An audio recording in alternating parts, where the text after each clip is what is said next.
My daughter slammed her hand against the marble dining table and screamed, "Shut up, Dad. Nobody cares what you think you are, just a spare part in this house, so finish your food and go to your room." The crystal wine glass in front of me trembled. My son-in-law Brian smirked behind his napkin. My 16-year-old grandson Justin did not even look up from his iPhone, simply snickering as he typed a text message. For 71 years, I have lived by a code of logic and logistics. I served as a director of logistics for a global shipping firm for 3 decades. I moved cargo across oceans. I managed crises that could bankrupt nations. I have never been told to shut up in my own home. I did not yell back. I did not throw my plate. I simply looked at Rachel. I looked at the woman I had raised. The woman whose private school tuition cost more than my first house. The woman who was currently wearing a diamond necklace I bought for her mother. I stood up. The chair legs scraped against the hardwood floor. I walked out of the dining room, and I never went back. Before I continue this story, please let me know where you are watching from in the comments below. Hit like and subscribe if you have ever had to walk away from people who did not know your worth. My name is Harold Anderson, but everyone calls me Hal. I am 71 years old, and for the last 5 years I have been a ghost in my own mansion. I sat in my study earlier that afternoon staring at a piece of paper that made my blood run cold. It was the monthly statement for the American Express Platinum card I authorized for Rachel. $14,500. The itemized list was a testament to her vanity. Pilates private sessions, a weekend spa retreat in Napa, 3 designer handbags. I picked up my pen, a heavy Mont Blanc that my late wife Catherine gave me for our 25th anniversary. I signed a check for $4,000 to a catering company called Elite Bites. This was for tonight's dinner. Rachel wanted to impress her friends from the country club. She told me I was paying for it because it was my contribution to the household expenses. I placed the check in an envelope. I looked around the room. This study was the last sanctuary I had left. This house in Greenwich, Connecticut is worth $2 million. I bought it cash 10 years ago so Catherine and I could retire in comfort. It has 6 bedrooms, a pool, and a 3-car garage. But I do not sleep in the master bedroom anymore. 3 years ago, Rachel told me that she and Brian needed more space. They said my snoring was keeping them awake even though their room was down the hall. They moved my things into the guest room on the first floor next to the kitchen. It is a small room with a single window that looks out at the driveway. They took the master suite with the balcony and the jacuzzi. They took the space where Catherine took her last breath. I allowed it. I told myself it was to keep the peace. I told myself that family helps family. I was a fool. I looked at the calendar on my desk. Today was Friday. The dinner was scheduled for 7. Brian would be there. Brian is 40 years old and calls himself a serial entrepreneur. In the 10 years he has been married to my daughter, he has started 6 companies. None of them have made a single dollar of profit. I have funded every single one. He calls them seed investments. I call them charity. Last month, he asked for $50,000 for a cryptocurrency trading bot. I refused. He has not spoken to me since. He walks past me in the hallway as if I am a piece of furniture. I checked the time. It was 6:30. I could hear the caterers setting up in the dining room. I heard Rachel shouting at the staff. She treats service workers like dirt. It makes my stomach turn. I stood up and adjusted my tie. I put on my navy blue blazer. I still dress for dinner. It is a habit I cannot break. Dignity is a discipline. I walked out of my study and into the kitchen. The smell of roasted lamb filled the air. Rachel was there inspecting a tray of appetizers. She wore a silk dress that probably cost $2,000. She looked at me with critical eyes. "Dad, try not to embarrass us tonight," she said. Her voice was sharp. "The neighbors are coming over later for drinks. Just eat your dinner and then go to your room. Don't start telling your boring stories about shipping containers. Nobody finds them interesting." I nodded slowly. I did not trust my voice. I walked into the dining room. The table was set with my grandmother's silverware. Brian was already seated, pouring himself a glass of the Cabernet Sauvignon I had been saving for a special occasion. He did not ask if I wanted any. He filled his glass to the brim. Justin was slumped in his chair, wearing headphones. "Take those off, Justin," Rachel snapped as she sat down. Justin rolled his eyes and pulled the headphones down around his neck. The music was still playing, tinny and irritating. So Brian said, taking a large gulp of wine, "I have a meeting with a venture capitalist on Monday. This tech incubator idea is going to be huge. We are talking unicorn status in 3 years. Hal, you really should reconsider getting in on the ground floor." I cut my lamb. It was overcooked. I paid $4,000 for overcooked lamb. "I think I will keep my money in bonds, Brian," I said calmly. "My risk tolerance is low these days." Brian scoffed. "That is the problem with your generation. No vision. You just want to hoard wealth. You do not understand how the modern economy works." I chewed slowly. "I understand that you cannot spend money you do not have, Brian. I understand that revenue must exceed expenses. That is a timeless principle." Rachel sighed loudly. "Stop it, Dad. Don't start lecturing him. Brian is a visionary. You spent your life moving boxes. It is not the same thing." The disrespect was palpable. It hung in the air like smoke. But I kept eating. I had endured this for years. I told myself it was for Justin. I wanted to be a grandfather. I wanted to be a male role model for the boy. But Justin was becoming a clone of his father. Maria, the housekeeper, came in to refill the water glasses. Maria has worked for me for 15 years. She nursed Catherine when she was sick. She is a good woman. As she poured water into Justin's glass, her hand shook slightly, and a few drops spilled onto the tablecloth. "Watch it, you idiot," Justin snapped. "Are you blind? Look what you did." He shoved his glass away, and water sloshed onto Maria's apron. She flinched and began to apologize profusely. "I'm so sorry, sir. I will clean it up." "Leave it," Justin said. "Just get out of my face. You are incompetent." Something inside me snapped. It was a small sound, like a dry twig breaking in a winter forest. It was the sound of my patience finally dying. I placed my fork down. "Apologize to her, Justin," I said. My voice was low, but it carried across the room. Justin looked at me with a sneer. "What? You heard me.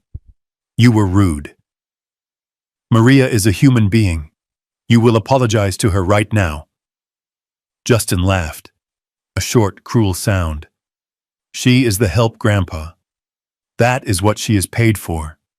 To get yelled at when she messes up." He looked at his mother for support. Rachel was sipping her wine, looking bored. "Dad, leave him alone," Rachel said. "He is a teenager, and Maria is clumsy. She ruined the tablecloth." I looked at my daughter. I looked at the woman I held in my arms when she was born. The woman I comforted when she scraped her knee. The woman whose tuition debts I paid off so she could start her life debt-free. "Rachel," I said, "you are raising a brat. If you do not correct him now, he will become a useless man, just like his father." The room went silent. Brian turned purple. He slammed his wineglass down. "Hey, watch your mouth, old man. You are living in our house. You should show some respect." Our house. The words echoed in my ears. "This house is in my name, Brian," I said. "I bought it. I pay the taxes. I pay the electricity that powers your video games. I pay for the food in your stomach. You are a guest here. A permanent, ungrateful guest." That was when it happened. Rachel stood up. Her face was twisted with rage. "Shut up, Dad," she screamed. "Just shut up. I am so sick of your arrogance. Nobody cares what you think. You are just a spare part in this house. We only keep you around because we feel sorry for you. You are a lonely, bitter old man. So finish your food and go to your room. And stay there. I looked at her. I looked at Brian, who was smirking. I looked at Justin, who was typing on his phone again, probably telling his friends how his grandpa was causing a scene. I felt a strange sensation wash over me. It was not anger. It was not sadness. It was clarity. Absolute, cold clarity. For years I had been terrified of being alone. I tolerated the insults, the theft, the disrespect because I thought loneliness was the worst fate. But looking at these three people, these parasites feeding on my life force, I realized I was already alone. I had been alone since Catherine died. These people were not my family. They were my tenants. And they were delinquent. I did not say a word. I did not finish my food. I stood up. I smoothed my blazer. I turned around and walked out of the dining room. "Where are you going?" Rachel shouted after me. "Do not walk away when I am talking to you." I ignored her. I walked down the hallway past the guest room that was supposed to be my bedroom. I did not go in. I walked straight to my study. I closed the door and locked it. I went to the wall safe behind the painting of the ship I used to captain. I spun the dial. 041252, Catherine's birthday. The heavy steel door clicked open. Inside were my passports, the deed to the house, some gold coins, and a thick yellow folder. I had prepared this folder 2 years ago. I called it Plan B. I hoped I would never have to use it. It contained the nuclear codes for my life. I took the yellow folder. I took my passport. I took the spare key to my Lincoln Continental. I put them in my leather briefcase. I looked around the study one last time. I looked at the photos on the shelf. Me and Catherine in Paris. Me and a young Rachel at her graduation. I took the photo of Catherine and put it in my pocket. I left the photo of Rachel. I unlocked the study door. I walked to the front foyer. The voices from the dining room were loud.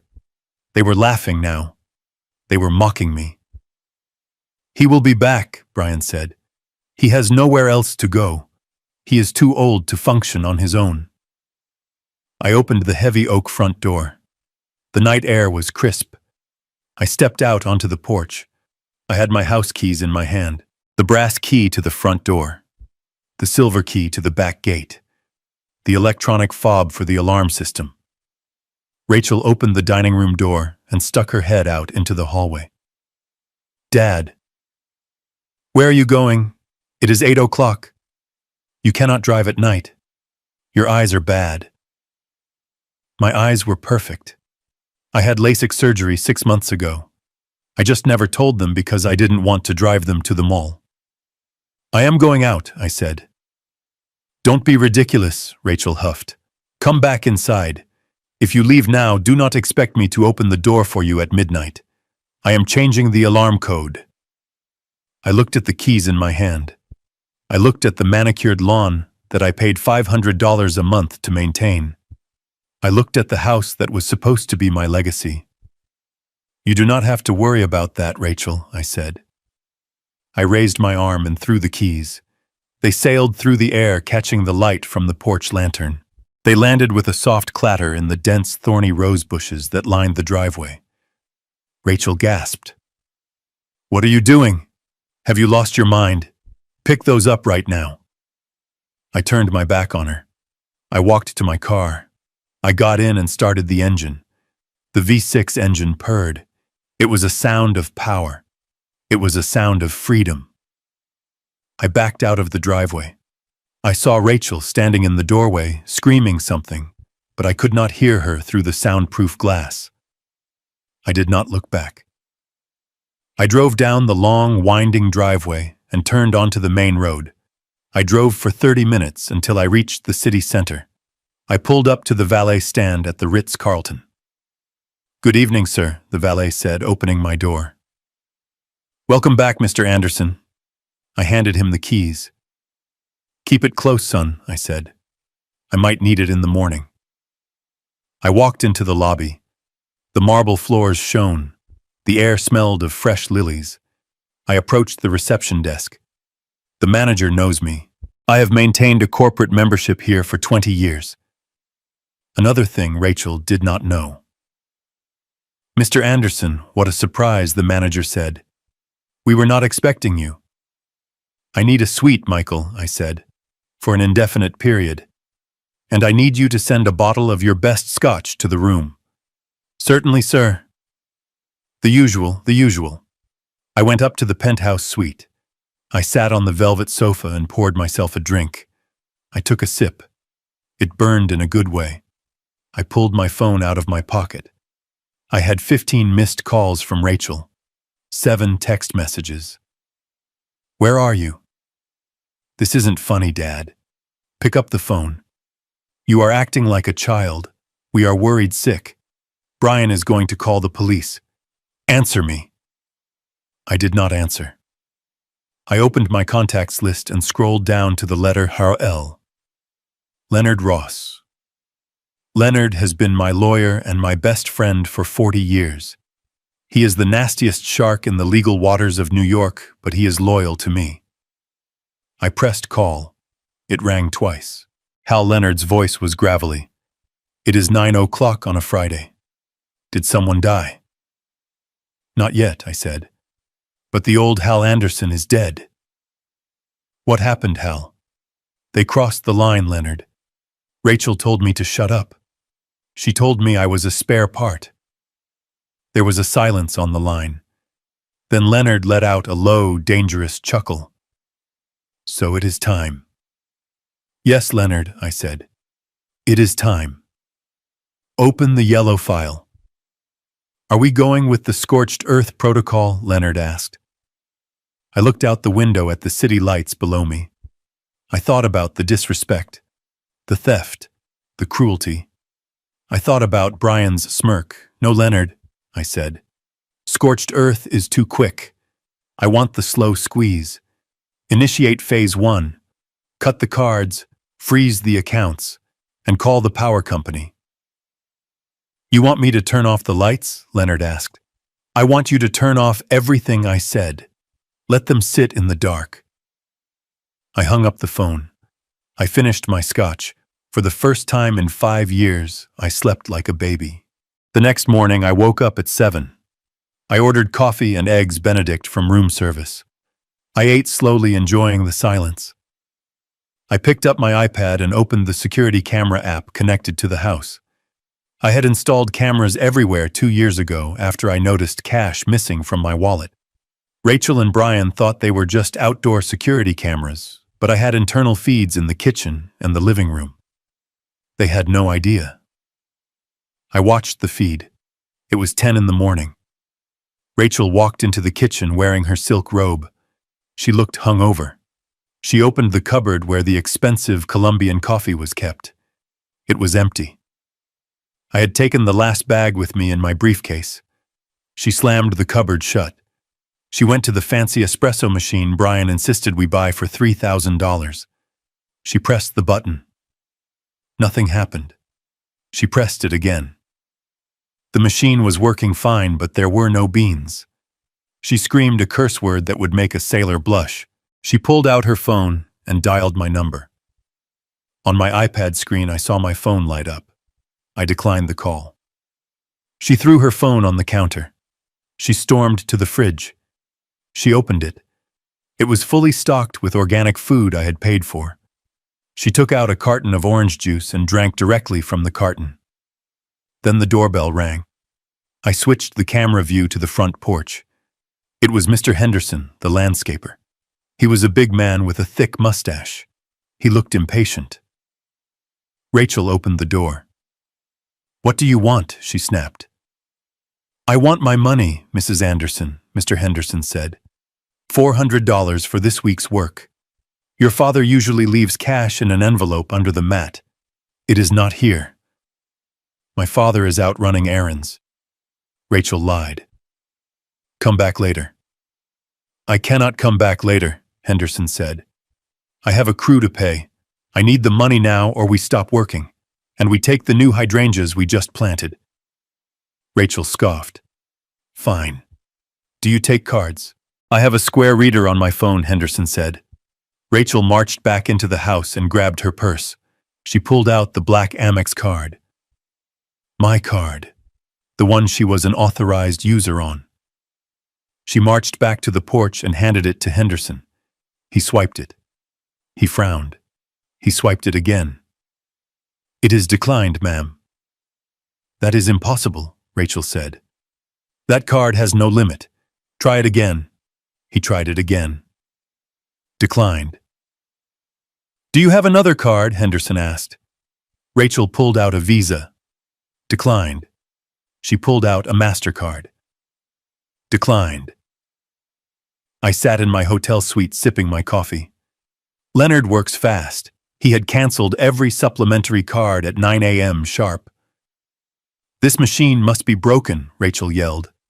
The machine is fine, Lady Henderson said. Look, I am taking the hydrangeas, and do not call us again until you have cash.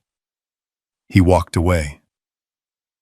Rachel stood on the porch in her robe, watching him dig up the expensive flowers she had demanded I buy last week. She looked furious. She looked scared. I zoomed in on her face. This was just the beginning. The gardening bill was $400. The mortgage payment was due on Monday. The electricity bill was due on Tuesday.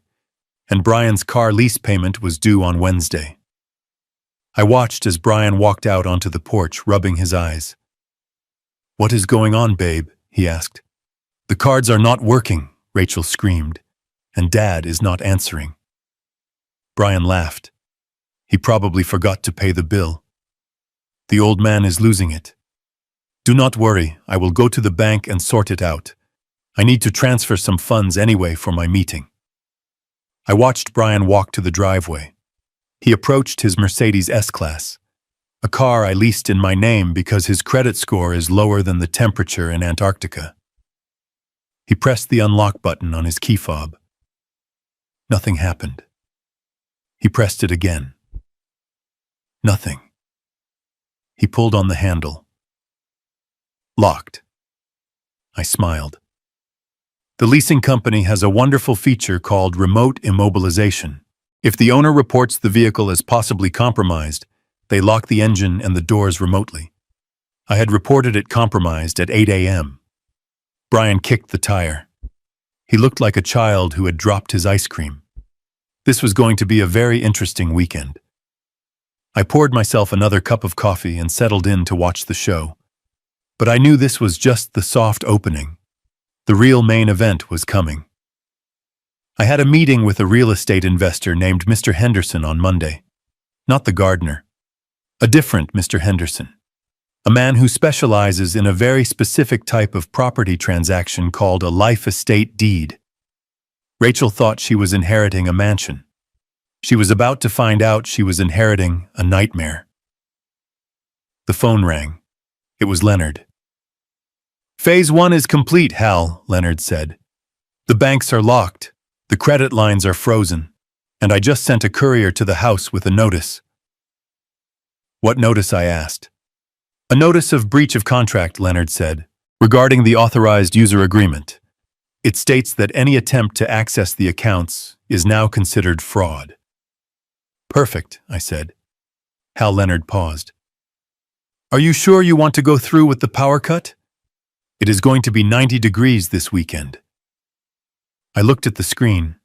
I saw Justin walking out of his room screaming that the Wi-Fi was down. I am sure, Leonard, I said. They like the heat. Let them sweat. I hung up. I watched my family implode in high definition. I felt no guilt. I felt no remorse. I felt only the cold, hard satisfaction of a balance sheet finally being corrected. They wanted me to be silent. They wanted me to be invisible. Well, now I was invisible. And my silence was about to become the loudest thing they had ever heard. The heavy door of the presidential suite clicked shut behind me, sealing out the world with a reassuring, expensive thud. I stood in the foyer for a moment, just breathing. The air here did not smell of stale vape smoke or my son-in-law's cheap body spray. It smelled of fresh orchids and lemon polish. It smelled of silence. For the first time in 10 years, I did not have to worry about walking too loudly or turning the television volume up too high. I was 71 years old, and I had just run away from home like a teenager, but instead of a backpack, I had a platinum credit card and a plan that would bring my ungrateful family to their knees. I walked into the bedroom. The sheets were Egyptian cotton, with a thread count higher than Brian's IQ. I sat on the edge of the bed and looked at the digital clock. It was 2:14 in the morning. At home, if I went to the kitchen at this hour, Rachel would storm out of her room screaming about how I was disrupting her sleep cycle. She would lecture me about the electricity cost of opening the refrigerator door. She would treat me like a senile old man wandering the halls. I picked up the bedside telephone. I pressed the button for in-room dining. A pleasant voice answered immediately. "Good morning, Mr. Anderson. How may we serve you?" "I want a Wagyu beef burger," I said. "Medium rare, with truffle fries. And send up a bottle of the 1995 vintage Cabernet, and a slice of cheesecake." "Certainly, sir. Will there be anything else?" "No, that is all." I hung up. The bill would be over $300 for a midnight snack. Rachel would have an aneurysm if she knew. The thought made me smile. For a decade, I had scrutinized every penny I spent on myself wearing shirts until the collars frayed and driving my car until the engine rattled all to save money for my grandson's college fund and my daughter's lifestyle. I had denied myself everything so they could have everything, and they told me to shut up. They told me I was a spare part. Half an hour later, I sat by the floor-to-ceiling window eating the best burger I had ever tasted. I washed it down with wine that cost more than Brian's weekly contribution to society. I looked at the lights of the city below. Somewhere out there in the dark, my daughter was sleeping in a master bedroom she did not pay for, dreaming of a gala she could not afford. She thought she was the queen of the manor. She did not know the castle was built on sand, and I had just kicked away the foundation. I wiped my mouth with a linen napkin and picked up my cell phone. I dialed Leonard. I knew he would be awake. Leonard Ross sleeps 3 hours a night and spends the rest of the time figuring out how to legally destroy people who annoy him. He answered on the first ring. "Status report, Hal." "I am at the Ritz," I said. "I just ordered room service." "It tasted like victory," good Leonard said. "Now about the assets. I have the paperwork ready for the freeze. Do you want to give them a warning shot, or do you want to drop the guillotine?" "Drop it," I said. "I want full Phase 1 implementation." "Understood," Leonard said. "I am logging into the joint accounts right now. I am transferring the liquid cash into a holding trust in your name only. By the time they wake up, the checking account balance will be 0.00. "Do it," I said. "And the credit cards?" Leonard asked. "You have 4 authorized user cards linked to your primary Amex Centurion account. Rachel, Brian, and Justin." "Cancel them," I said. "Do not just suspend them, Leonard. Report them as compromised. Flag them for fraud. I want the terminals to scream declined when they try to buy a stick of gum." "Done," Leonard said. "I can hear the keystrokes. What about the utilities?" "Kill them," I said. "Electricity, water, gas, internet. Cancel the contracts. Tell the providers the owner has vacated the premises and any further service is unauthorized. It will take 24 hours for the physical shut-off," Leonard warned. "That is fine," I said. "Let them have one last day of comfort. It will make the darkness feel even colder." "Anything else, Hal?" "Yes," I said. "The life estate deed. The nuclear option." "I have the papers on my desk," Leonard said. "Mr. Henderson is ready to move. But Hal, once we execute that deed, there is no going back. The house belongs to the investment firm. You lose the title." I looked at the reflection of my face in the dark window. I looked old, but my eyes were sharp. "I lost that house a long time ago, Leonard," I said. "It ceased to be a home the day my wife died. Now it is just a building filled with parasites. Sign the papers. Transfer the title. I want Henderson to evict them before the ink is dry. Consider it done, Leonard said. Try to get some sleep, Hal. Tomorrow is going to be a bloodbath. I hung up the phone. I finished my wine. I crawled into the massive soft bed and closed my eyes. For the first time in years, I did not dread the morning. I could not wait for the sun to rise. I could not wait for the show to begin. The sun was high over the city, streaming through the floor-to-ceiling windows of my suite at the Ritz.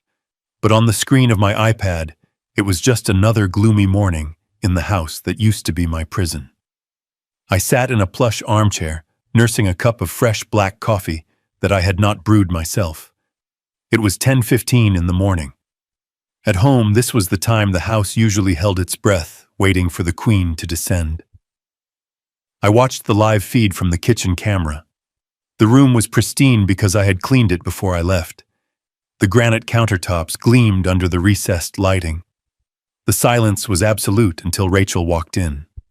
She was wearing a silk kimono that cost $600, a gift from me last Christmas, which she had complained was the wrong shade of peach.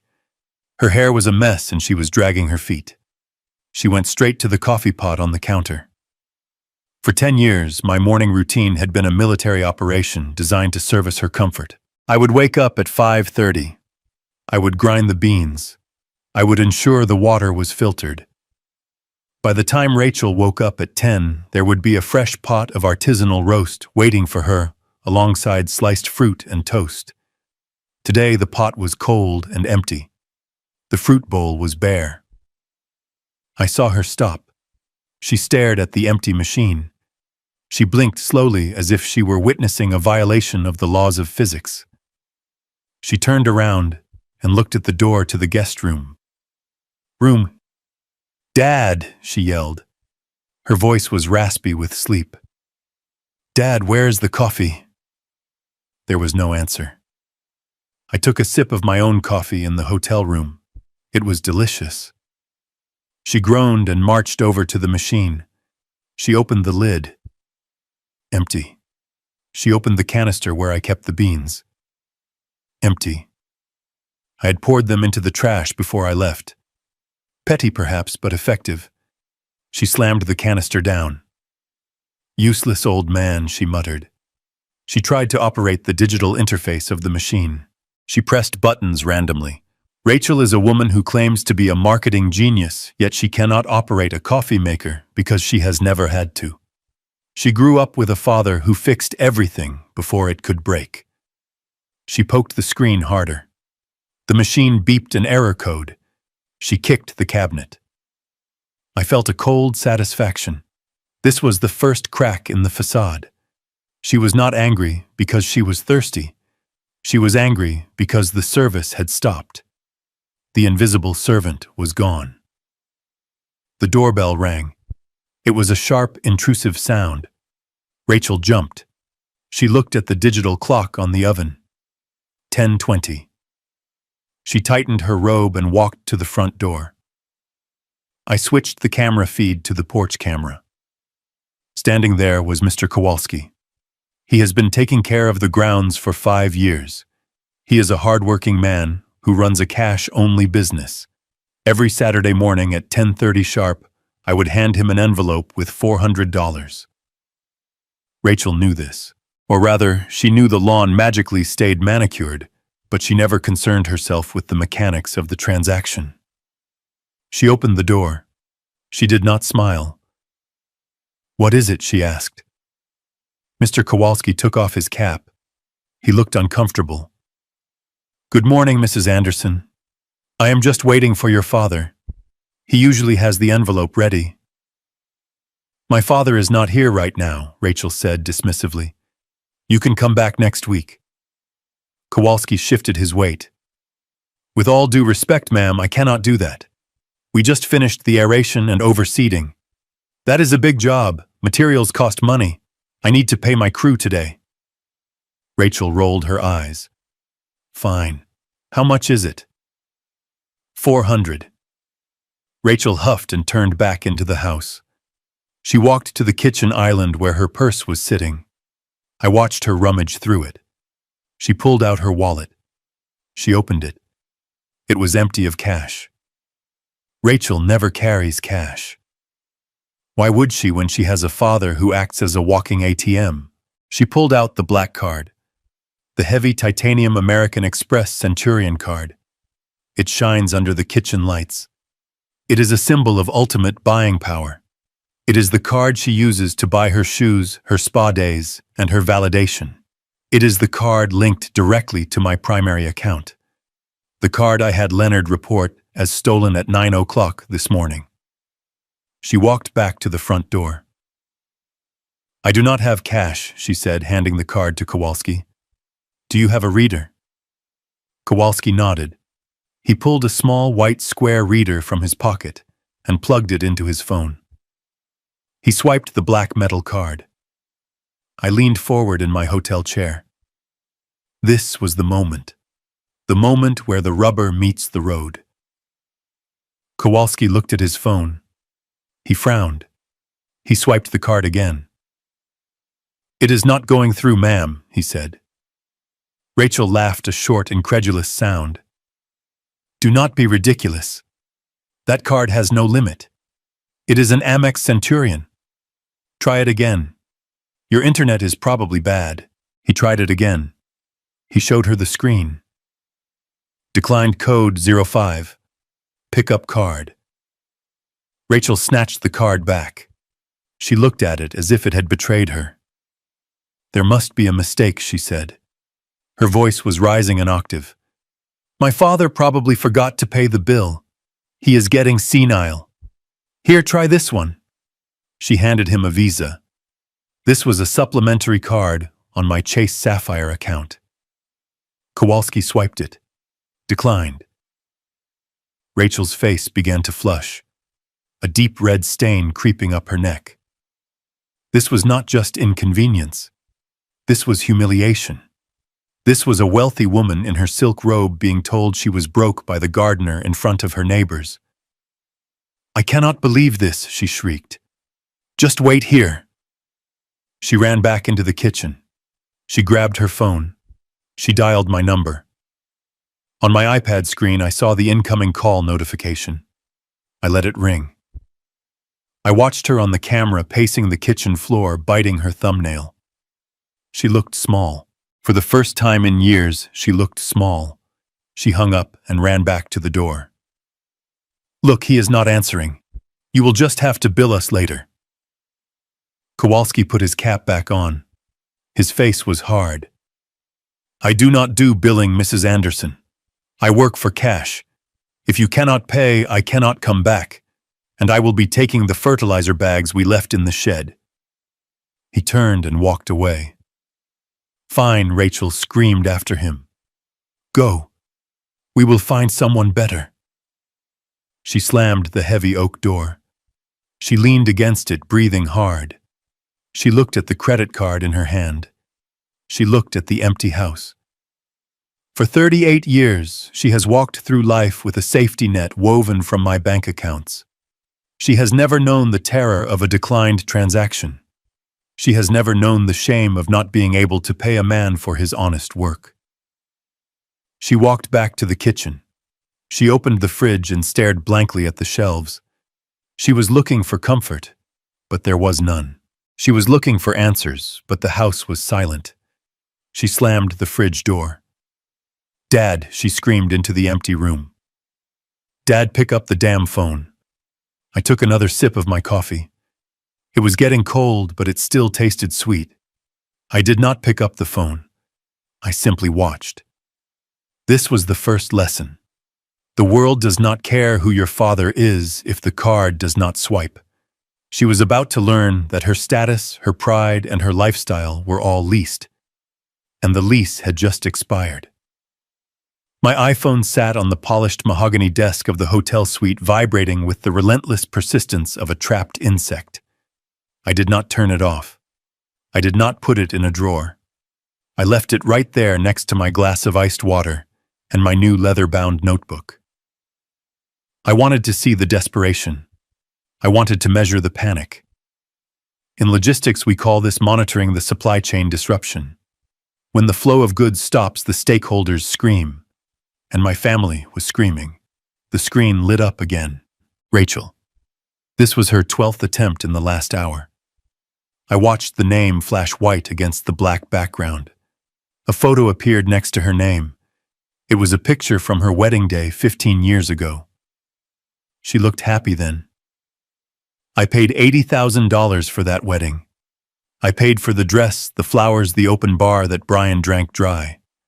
I remember she hugged me that day and said I was the best father in the world. Now the phone just buzzed and buzzed until the screen went dark again. I took a sip of water and tapped the voicemail icon. The red number indicated 9 new messages. I put the phone on speaker. I leaned back in my chair, crossing my legs. It was time for the performance review. Message 1. 10:45 a.m. Rachel.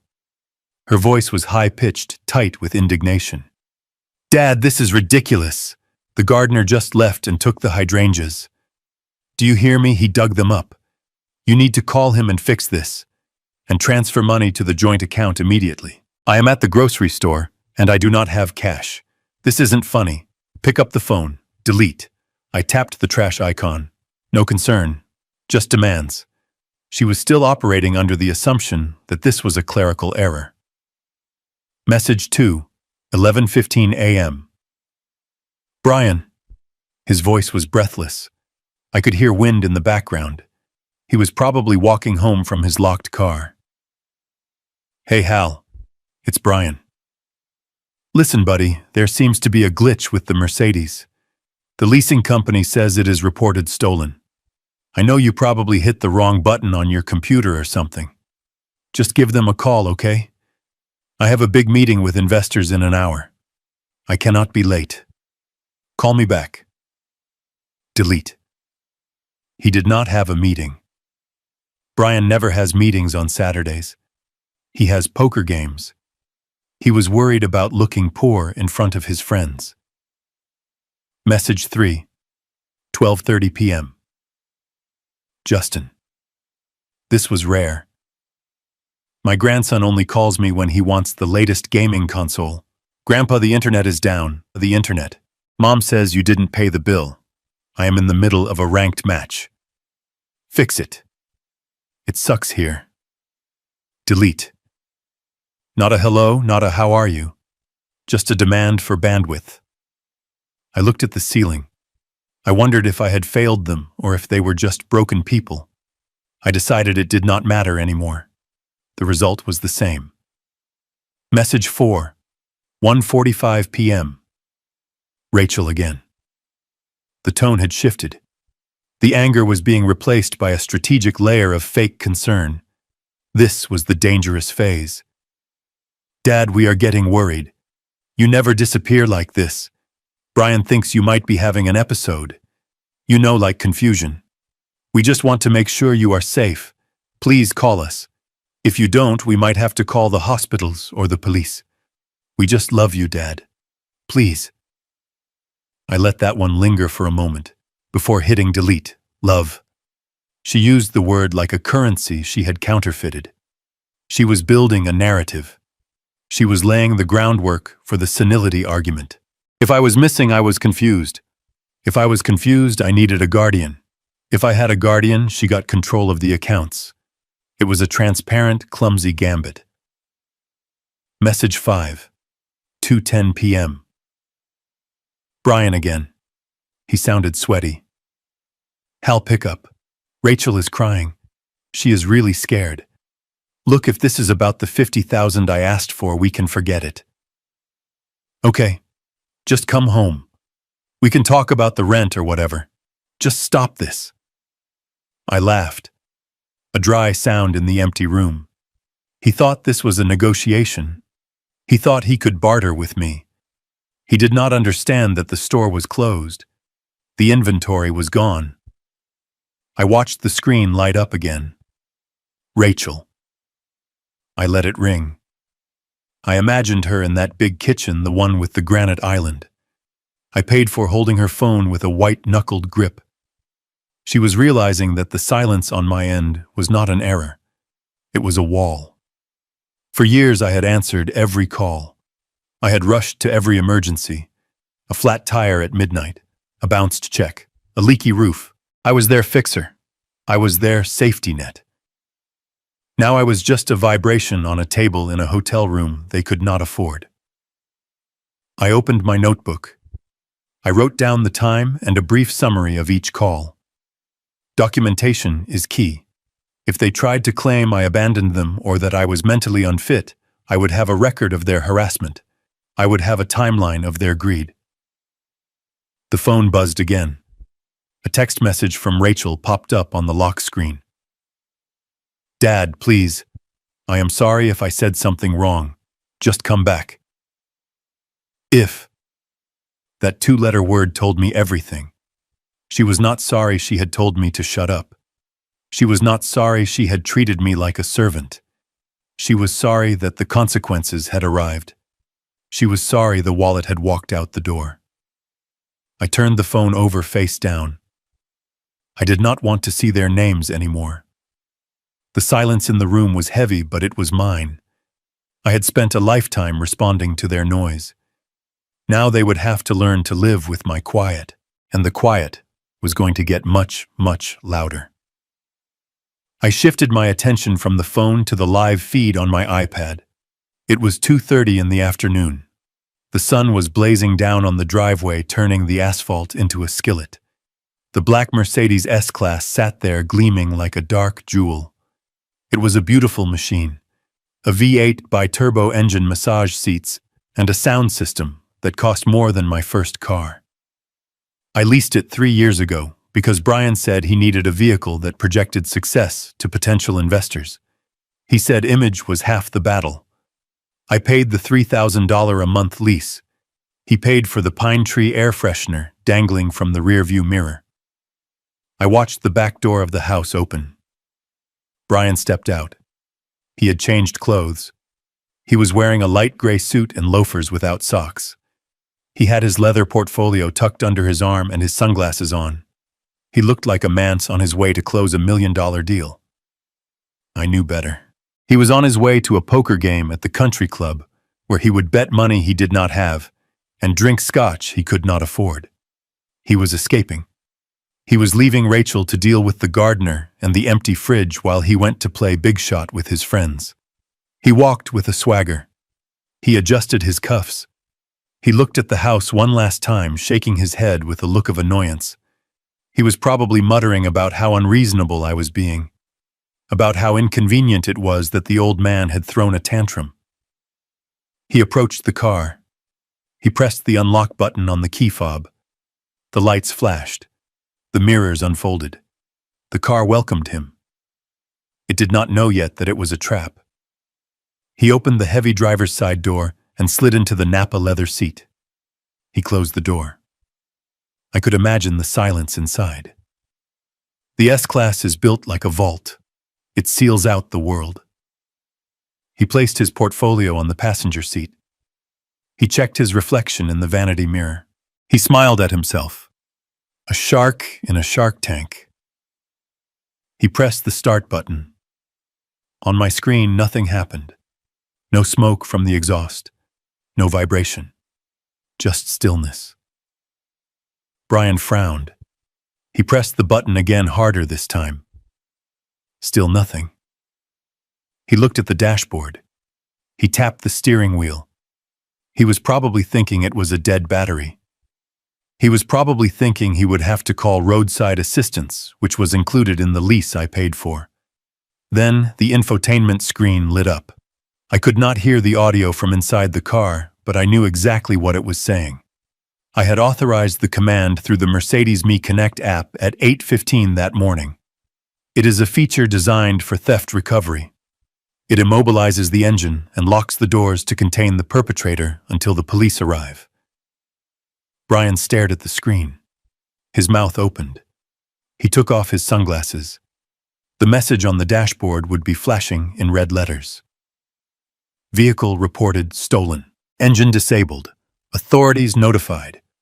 He grabbed the door handle and pulled. It was locked. He pulled again, yanking it violently. The electronic deadbolts were engaged.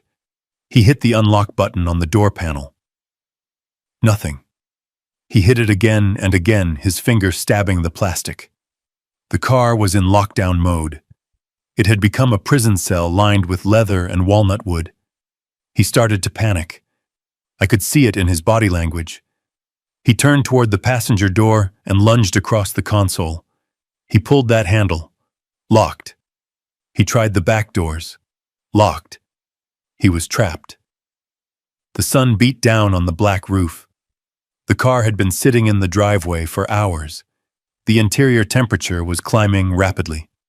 Without the engine, there was no air conditioning. It was a greenhouse. A very expensive, very airtight greenhouse.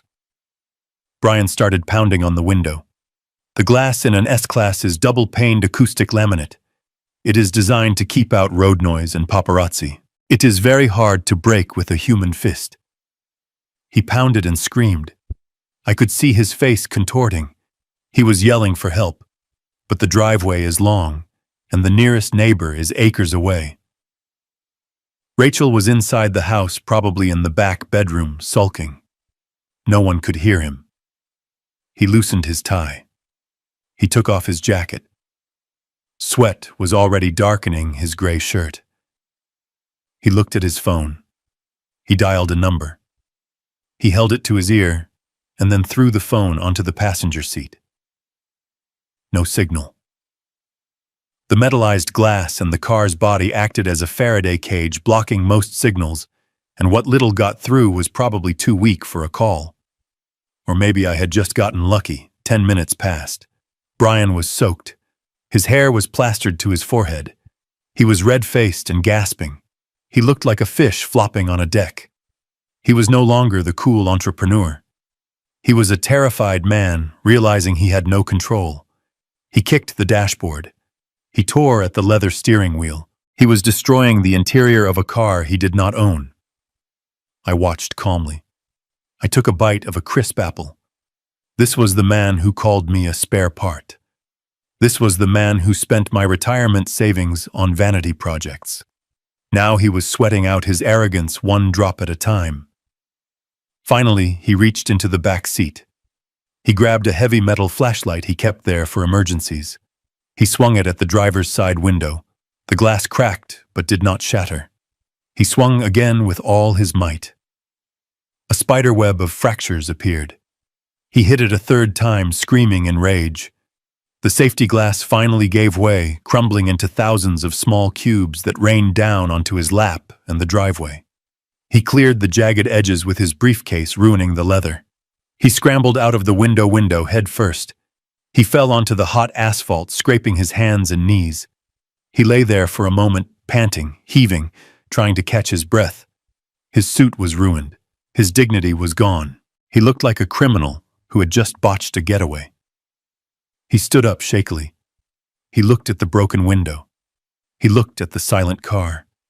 He kicked the tire and immediately grabbed his foot, hopping in pain. He screamed at the sky. He looked at the security camera mounted on the garage. He knew. In that moment, he knew I was watching. He raised his middle finger at the lens. I smiled. It was an impotent gesture. A last gasp of defiance from a defeated man. He limped toward the house, leaving the car open and broken in the driveway. The alarm finally started to blare, a rhythmic honking that echoed through the quiet neighborhood. I closed the app. The car was totaled effectively. The interior damaged, the broken glass, the electronics. The lease terms were clear. Any damage caused by negligence or misuse was the responsibility of the lessee. That was me. But I had insurance. And Brian. Brian had nothing. He had no car. He had no meeting. He had no poker game.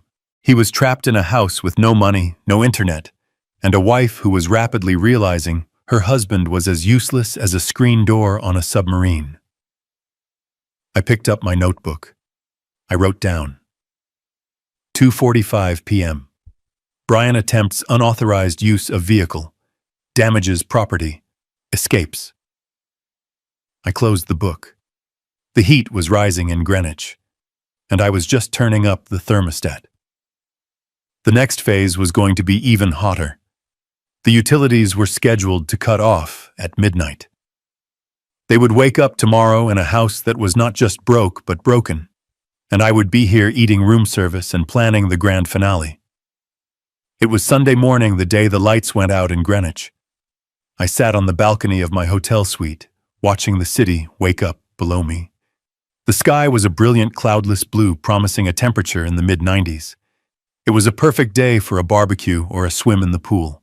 But at my house there would be no swimming, because the pool pump was about to die, and there would be no barbecue, because the electric starter on the grill was about to become a useless button. I looked at my watch. It was 11:59. I had scheduled the utility disconnects for noon sharp. I wanted them to be awake. I wanted them to be comfortable. I wanted them to be in the middle of their digital addictions when the plug was pulled. In logistics, timing is everything. You do not cut the supply line when the enemy is sleeping. You cut it when they are hungry.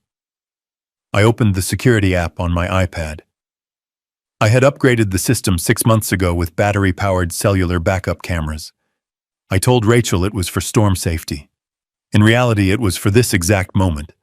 I needed eyes on the ground even when the grid went down. I switched the view to the living room. Justin was sprawled on the leather sofa. He was wearing a headset, screaming at the television. He was playing some online shooter game. His thumbs were moving at light speed. He was in his element. A digital warrior living in a house he did not pay for, using bandwidth he did not earn. Brian was in the kitchen, staring at the microwave. He was trying to reheat a slice of pizza. He looked disheveled. His gray suit from yesterday was crumpled on a chair. He was wearing gym shorts and a stained t-shirt. Rachel was sitting at the island, scrolling through her phone, probably looking for a lawyer who worked on Sundays or a landscaper who accepted IOUs. The digital clock on the microwave turned to 12:00. Then it happened. The microwave display went black. The hum of the refrigerator compressor cut out. The ceiling fans spun slower and slower until they stopped. The ambient noise of a modern home, the buzz of electricity, the whir of the air conditioning simply vanished. Silence. For 3 seconds, there was absolute silence. Then a scream tore through the house. It came from the living room. It was a primal sound, like an animal caught in a trap. "No," Justin shrieked. "No, no, no, lag, lag, lag." He threw his controller at the TV. It bounced off the dark screen. "What happened?" he yelled. "Mom, the Wi-Fi. I lost connection. I was on a kill streak. Fix it. Fix it now." Rachel looked up from her phone. The Wi-Fi symbol on her screen had probably disappeared. "The power is out," she said. Her voice was calm at first. "Just a nuisance." Brian tapped the microwave. "Great," he muttered. "Now my pizza is cold." "Check the breaker box," Rachel said. "Dad probably tripped a fuse with his old equipment." I watched Brian walk to the utility closet. He opened the panel. He flipped the master switch off and on. Nothing. He flipped the individual breakers. Click, click, click. The sound echoed in the dead air. Nothing happened. "It is not the breakers," Brian called out. "The meter is dead." Rachel stood up. She walked to the window. She looked at the neighbor's house across the lawn. Their porch lights were on. Their fountain was running. "The neighbors have power," she said. A note of panic crept into her voice. "Why don't we?" Justin ran into the kitchen. He was red-faced. He was shaking. "I cannot connect to the hotspot either," he screamed. "There is no service." I smiled. I had canceled the family data plan 10 minutes ago. They were now relying on the mercy of public towers, which were notoriously weak in our valley. "It is getting hot in here," Brian said, wiping his forehead. Without the central air conditioning, the house was basically a glass oven. The sun beat down on the large windows.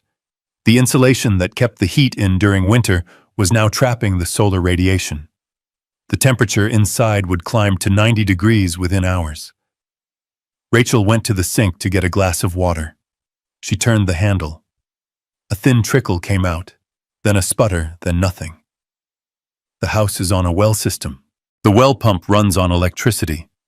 No power means no water. No water means no ice, no showers, and most importantly, flushing toilets. Rachel turned the handle back and forth frantically. The water, she whispered. The water is gone too. This is impossible, Brian said. This is a utility failure. I am calling the power company. He pulled out his phone. I watched him dial. I could imagine the automated message he was hearing. We are sorry, the account associated with this number has been closed by the account holder. He lowered the phone slowly. His face was pale. They said the account is closed, Rachel. They said the owner terminated service. Rachel grabbed the counter. She looked at the security camera in the corner of the ceiling. She stared right at me. She knew. He turned it off, she hissed. He turned everything off. Justin kicked the island. I hate him, he screamed. I hate him. I am going to fail my rank. He does not care about your rank, Justin, I said to the empty hotel room. He cares about respect, and you just ran out of credit. I switched the camera view to the pantry. I looked at the shelves lined with gourmet food, truffle oil, imported pasta. Then I looked at the refrigerator.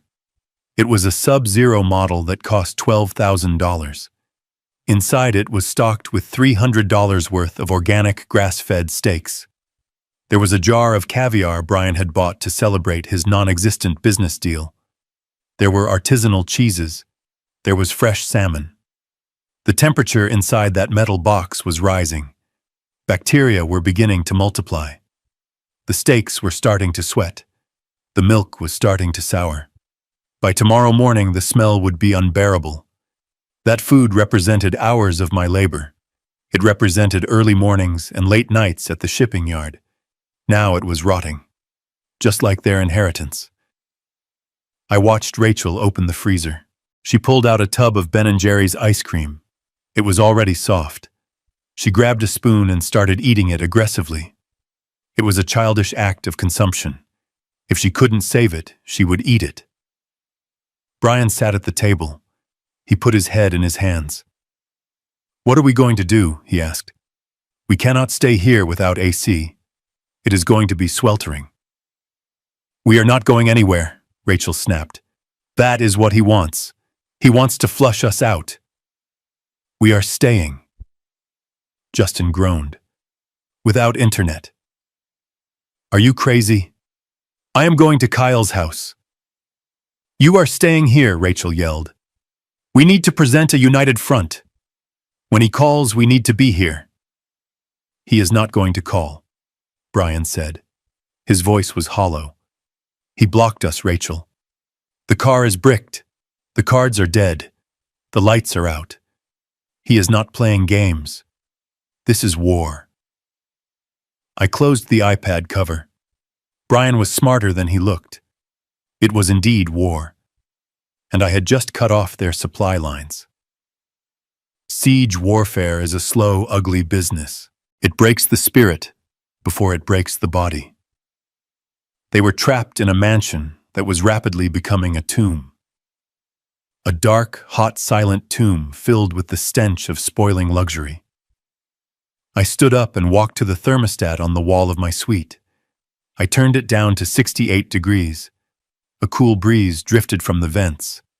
I ordered a glass of iced tea. I had all the time in the world.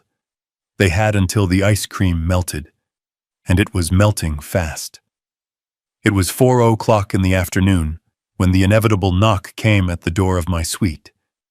It was not the soft, rhythmic tap of the housekeeping staff coming to turn down the bed, nor was it the brisk, professional knock of the room service waiter delivering my afternoon tea. This was a heavy, authoritative pounding. It was the sound of the state demanding entry. I did not jump. I did not panic. In the world of logistics, you learn that every action has a reaction, and I had calculated this specific reaction 12 hours ago. I stood up from the desk where I had been reading the Wall Street Journal. I checked my reflection in the mirror. I was wearing a fresh white dress shirt, pressed crisp trousers, and my reading glasses. I looked like a retired executive enjoying a vacation, not a confused geriatric wandering in a fog. I walked to the door and looked through the peephole. 2 uniformed officers from the Greenwich Police Department stood in the hallway. One was a young man looking tense and ready for a struggle. The other was a veteran sergeant looking tired. They expected to find a senile old man, perhaps in his pajamas, perhaps shouting at the television. I opened the door. "Good afternoon, officers," I said. My voice was calm, level, and welcoming. "Can I help you, gentlemen?" The sergeant blinked. He looked at the room number on the brass plaque, then back at me. The disconnect between the description he had been given and the reality standing before him was palpable. "Are you Harold Anderson?" the sergeant asked. "I am," I replied. "Please come in. It is cooler inside." They stepped into the suite. Their eyes scanned the room. They saw the organized desk, the made bed, the absence of chaos. They saw a man in control of his environment. Mr. Anderson, the younger officer, began, his hand resting near his belt. "We received a call from your daughter, Rachel Anderson. She is very concerned. She stated that you have been missing for 24 hours, that you suffer from advanced dementia, and that you require medication for a heart condition which you left behind. She believes you are a danger to yourself." I smiled. It was a thin smile. Rachel had played the silver alert card. It was a desperate move. She wanted to weaponize the police to drag me back to the house, to force me back into my role as the ATM. She had lied about the medication. My heart is as strong as an ox. I motioned to the sitting area. "Please sit down," I said. "Would you like a bottle of water? Or perhaps some Earl Grey tea?" It just arrived. The officers exchanged a glance. The tension was leaving their shoulders. A man offering Earl Grey tea usually is not having a psychotic break. "No, thank you, sir," the sergeant said. "We just need to verify your well-being. Your daughter was quite insistent. She said you might be disoriented and aggressive." I walked to my desk. I opened my leather briefcase. I took out a crisp white envelope. I had visited Dr. Arthur Cohen, the top neurologist in Connecticut, at 9 o'clock that morning. I had paid cash for an expedited evaluation. I knew Rachel would try to question my sanity, so I bought the proof of my sanity before she could even dial 911. I handed the document to the sergeant. "Officer, I anticipated this visit," I said. "This is a notarized affidavit of mental competency signed 6 hours ago by Dr. Cohen. It states that I am fully oriented, cogent, and capable of making my own financial and medical decisions. It also states that I have no history of dementia and no required heart medication." The sergeant read the paper. His eyebrows went up. He passed it to his partner. "This is dated today," the sergeant said. "Correct," I said. "You see, officers, my daughter is not worried about my health. She is worried about her lifestyle. Yesterday, I stopped paying her bills. I cut off her credit cards, and I left her house, which I own. She is trying to use you to intimidate me into returning so I can resume paying for her mistakes." The sergeant let out a long breath. He looked at the luxury suite. He looked at me. He realized he had been used as a pawn in a domestic financial dispute. Police officers hate domestic disputes, but they hate being lied to even more. "So you are here of your own free will?" the sergeant asked. "I am," I said. "I am enjoying a vacation from my ungrateful family. And you are safe." "I am safer here than I was in that house," I said. The sergeant nodded. He took out his notepad. "Anderson, I apologize for the intrusion. We have to follow up on these reports, especially involving seniors. But it is clear that the report was inaccurate." "It was a lie, Sergeant," I said. It was a false police report filed to harass a citizen. I believe that is a crime. It is a misdemeanor, the sergeant said, his voice hardening. He pulled out his radio. Dispatch, this is Unit 4. Subject located. Code 4. Subject is safe, competent, and here voluntarily. No medical assistance required. Cancel the alert. Then he pulled out his cell phone. I need to call the reporting party to close the file, the sergeant said. Please put it on speaker, I requested. I think it is important that there is no ambiguity. The sergeant hesitated, then tapped the speaker button. The phone rang once. Officer, did you find him? Rachel's voice screamed through the speaker. She sounded hysterical, breathless. Is he okay? Is he confused? Do not listen to him if he talks about money. He is having delusions. You need to bring him home immediately. I have his room ready. The sergeant held the phone steady. His face was stone. Mrs. Anderson, this is Sergeant Miller. We are with your father now. Oh, thank God, Rachel sobbed. Is he hurt? Did he know who you were? Just put him in the car, please. We are so worried. Ma'am, stop talking, the sergeant barked. His voice was sharp enough to cut glass. We have assessed your father. He is perfectly healthy. He is lucid. He has provided medical documentation proving his competency. He is not missing. He has simply chosen not to speak to you. There was a silence on the line. A long, heavy silence. What Rachel whispered. That is impossible. He is sick. He doesn't know what he is doing. He needs me. Mrs. Anderson, the sergeant, continued ignoring her protest. Filing a false missing persons report and making false claims about a medical condition to law enforcement is a violation of the law. You wasted police resources today. We have officers searching the parks when they could have been responding to real emergencies. But he is my father, Rachel shrieked. He walked out. He turned off the power. He is trying to hurt us. It sounds like a civil matter, ma'am, the sergeant said. Do not call 911 again unless there is a life-threatening emergency. If you continue to use the police to harass Mr. Anderson, we will issue a citation for misuse of emergency services. Do you understand? He is lying to you, Rachel yelled. He is manipulating you. Goodbye, Mrs. Anderson. The sergeant hung up. He looked at me. There was a flicker of respect in his eyes. Maybe even solidarity. He probably had kids of his own. He probably knew what it felt like to be taken for granted. Mr. Anderson, if she shows up here, you can call us for trespassing, he said. The hotel security is good, but we can issue a restraining order if necessary. Thank you, Sergeant, I said. I hope it does not come to that, but my daughter does not handle the word no very well.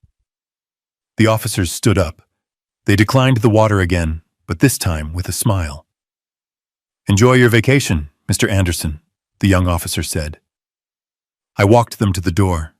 I locked it behind them. I leaned against the heavy wood. I felt a weight lift off my chest. Rachel had fired her biggest gun. She had tried to strip me of my agency. She had tried to label me as an invalid, and the bullet had ricocheted right back into her face. I walked back to the desk and picked up my phone. I did not call her. I did not text her. I simply opened my email and forwarded the audio file of the police interaction which I had recorded on my iPad to Leonard. Add this to the file, Leonard, I typed. Exhibit C, malicious prosecution and defamation. I sat down and poured myself a cup of tea. It was still warm. I imagined the scene at the house.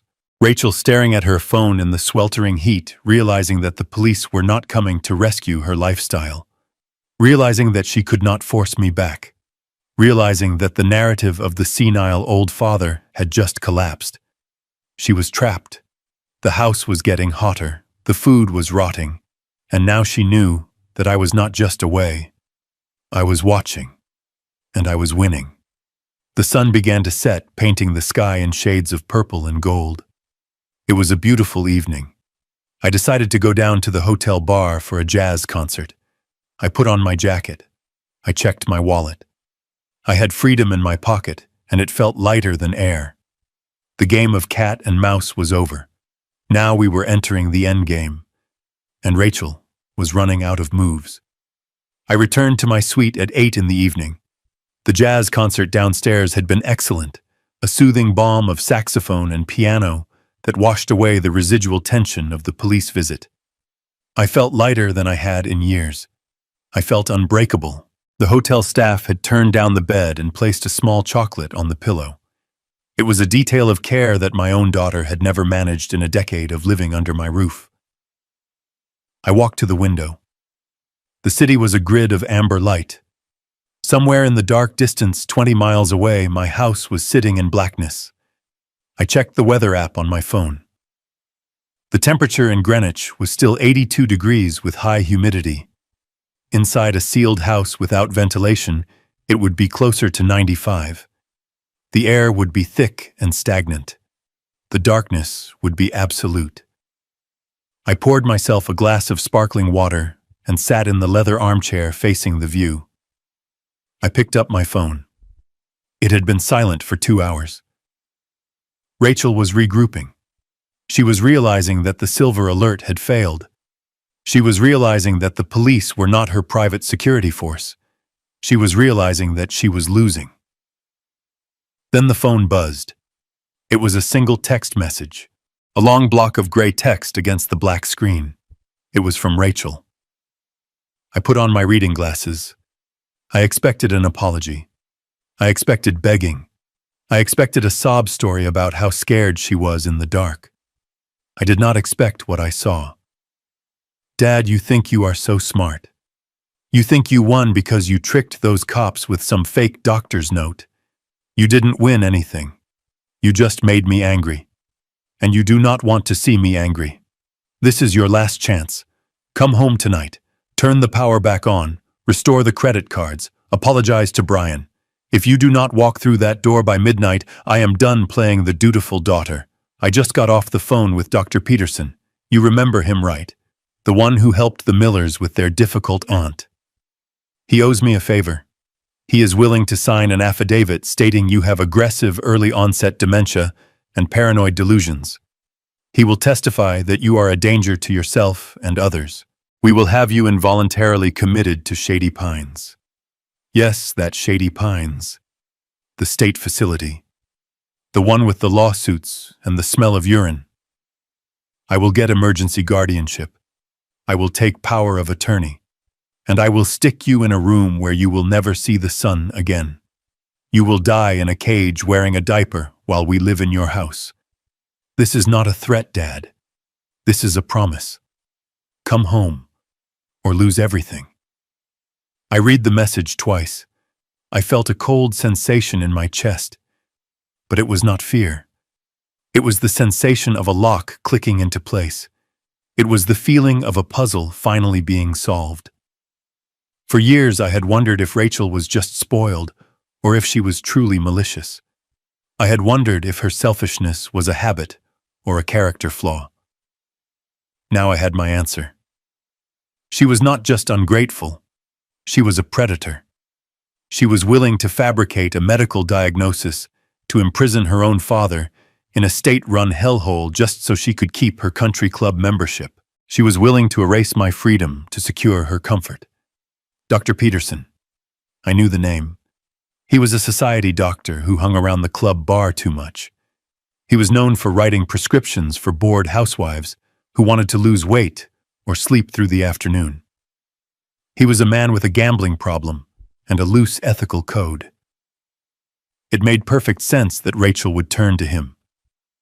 I looked at the timestamp, 8:15 p.m. She had put it in writing. In the world of corporate logistics, we have a saying, if it is not written down, it did not happen. But if it is written down, it is evidence. Rachel had just committed a felony. She had threatened to conspire with a medical professional to commit fraud and unlawful imprisonment.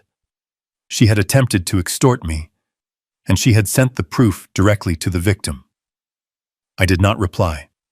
I did not type out a furious defense. I did not call her to scream. I took a screenshot of the text. Then I took another, just to be safe. I opened my secure email app. I attached the image. I typed a single line in the subject field. Extortion and conspiracy. Evidence A. I sent it to Leonard Ross. 30 seconds later, my phone rang. It was Leonard. Hal, Leonard said. His voice was low and hard. I just got your email. Did she really send this? Just now, I said. She is dumber than I thought, Leonard said. This is a Class C felony in Connecticut. Attempted larceny by extortion, conspiracy to commit healthcare fraud, and threatening to unlawfully restrain a person. Hal, this is not a family dispute anymore. This is criminal. I looked at the city lights. I took a sip of my water. I know, Leonard. We can have her arrested, Leonard said. I can call the district attorney right now. I play golf with him on Sundays. We can have a warrant issued by morning. Dr. Peterson, too. He will lose his license before noon. I thought about it. I thought about Rachel in handcuffs. I thought about the scandal. It would be satisfying. It would be justice. Not yet, Leonard, I said. Why, Hal? She threatened to put you in a cage. Because arrest is too quick, I said. If she is arrested, she becomes the victim in her own mind. She becomes the martyr. She will cry to the press. She will say I set her up.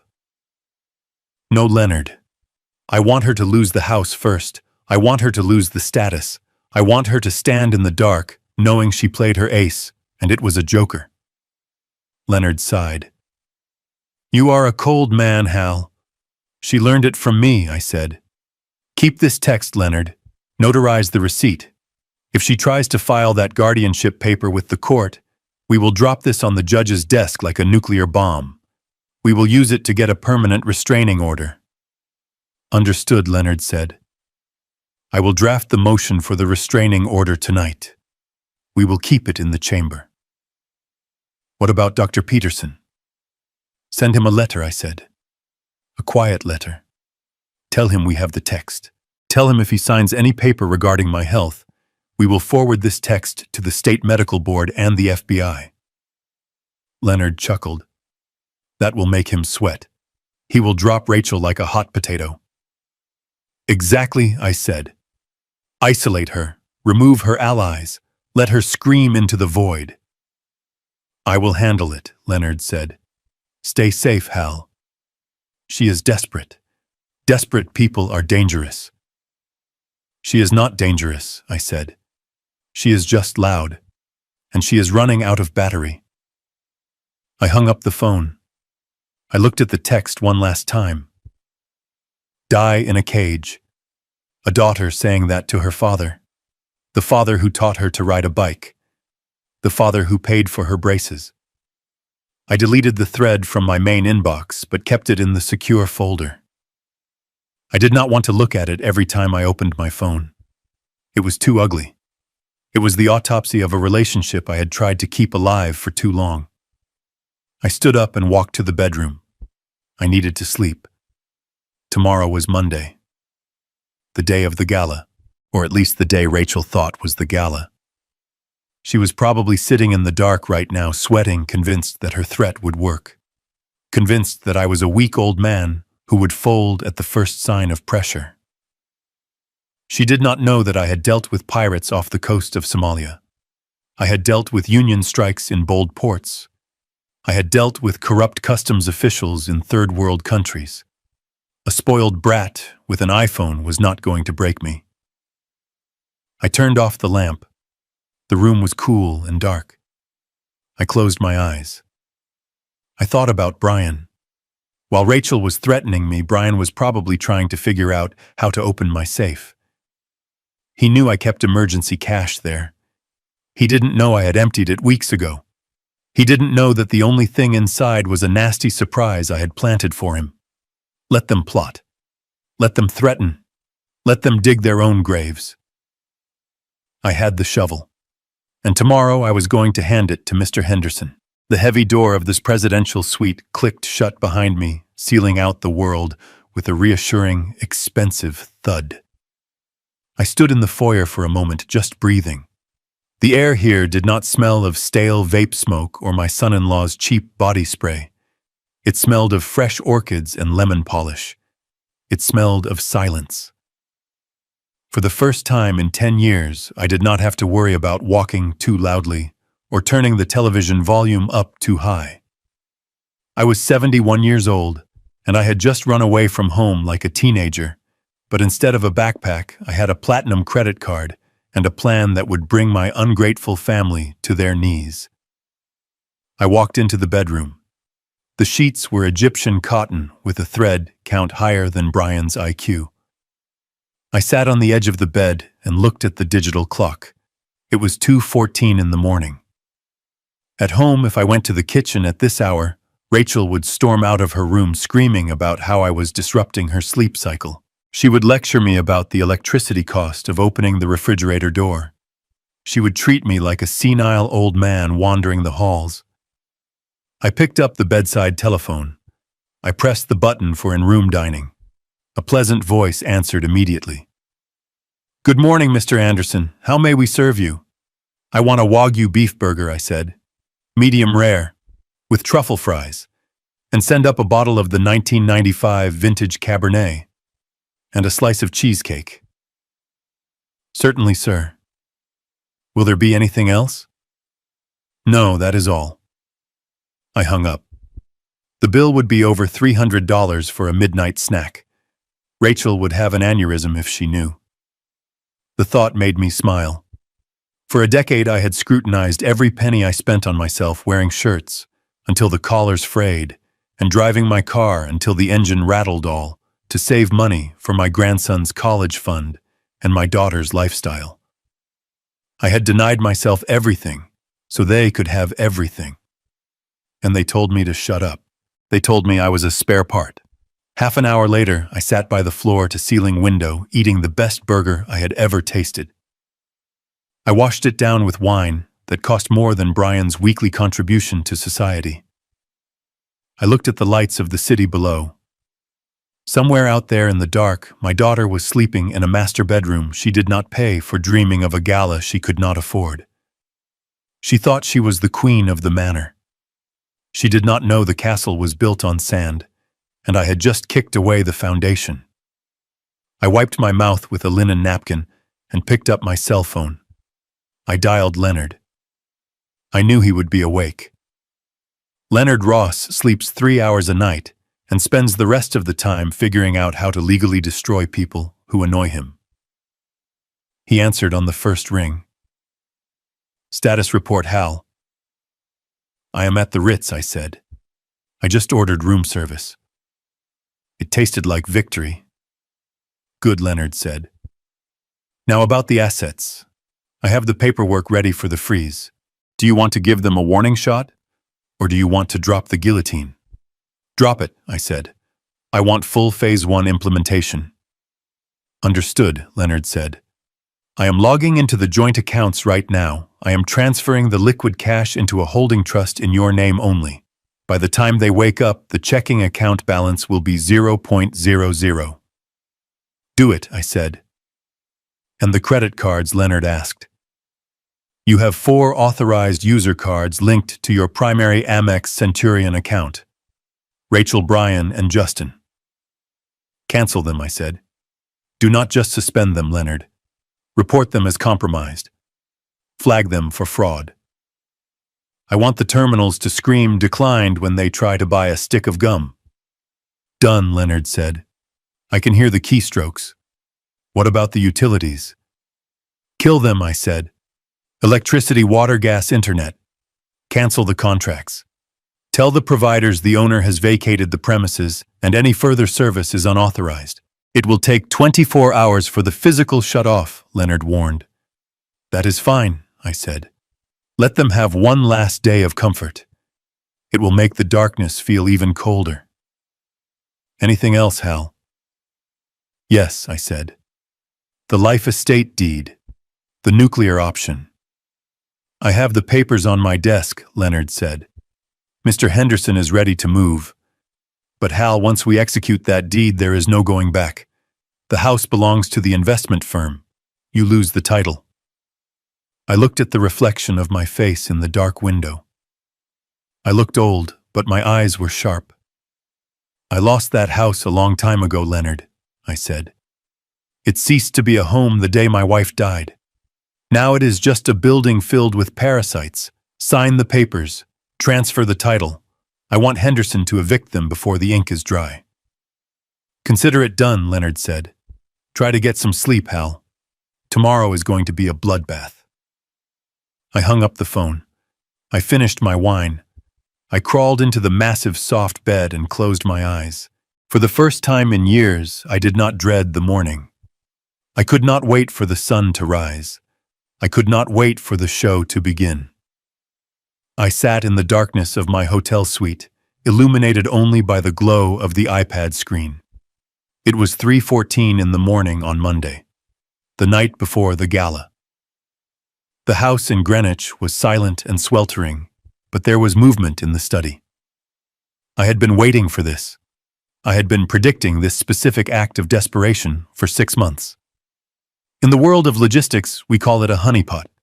You create an attractive target to lure a security breach into the open.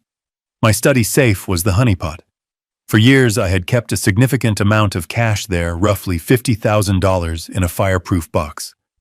I called it the Apocalypse Fund. Rachel knew about it. Brian knew about it. He had eyed that safe 100 times, his gaze lingering on the dial whenever he came in to ask for a loan. He thought it was his emergency piggy bank. He did not know that I had emptied it 3 weeks ago, leaving behind only a single white envelope. I watched the infrared feed. The door to the study creaked open. A beam of light from a heavy flashlight cut through the darkness. It was Brian. He was wearing black clothes like a cartoon burglar. He was sweating profusely. The lack of air conditioning combined with the crushing weight of his own failures had reduced him to a trembling mess. He closed the door behind him and locked it. He did not want Rachel to see this. This was his private crime. He moved to the large oil painting of the clipper ship hanging behind my desk. He took it down with clumsy, shaking hands and set it on the floor. There it was. The wall safe. It was an older model, a heavy steel box installed in the 80s. It looked formidable, but I knew a secret. The locking mechanism was worn. If you applied enough torque to the handle while hitting the side with a rubber mallet, the tumblers would slip. It was a flaw I had never fixed because I lived with family. I thought I was safe. Brian did not have the combination. I had changed it the day I left.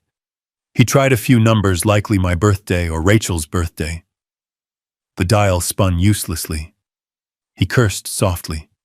He leaned his forehead against the cold steel. He was desperate. He needed cash to flee. He needed cash to pay off the dangerous people he owed. He reached into his pocket and pulled out a large flathead screwdriver and a small crowbar he must have taken from the garage. He jammed the screwdriver into the seam of the door. He began to pry. I took a sip of water. I watched him struggle. While he grunted and strained, I thought about the $200,000. That was the number. $200,000 missing from my self-directed IRA account over the last 18 months. I had noticed the discrepancy a year ago. Small wire transfers to a shell company called Future Tech Solutions LLC, 5,000 here, 1,000, 10,000 there. It was sloppy. It was arrogant. I had traced the LLC registration. It was registered to Brian's college roommate. I had the bank records. I had the IP addresses.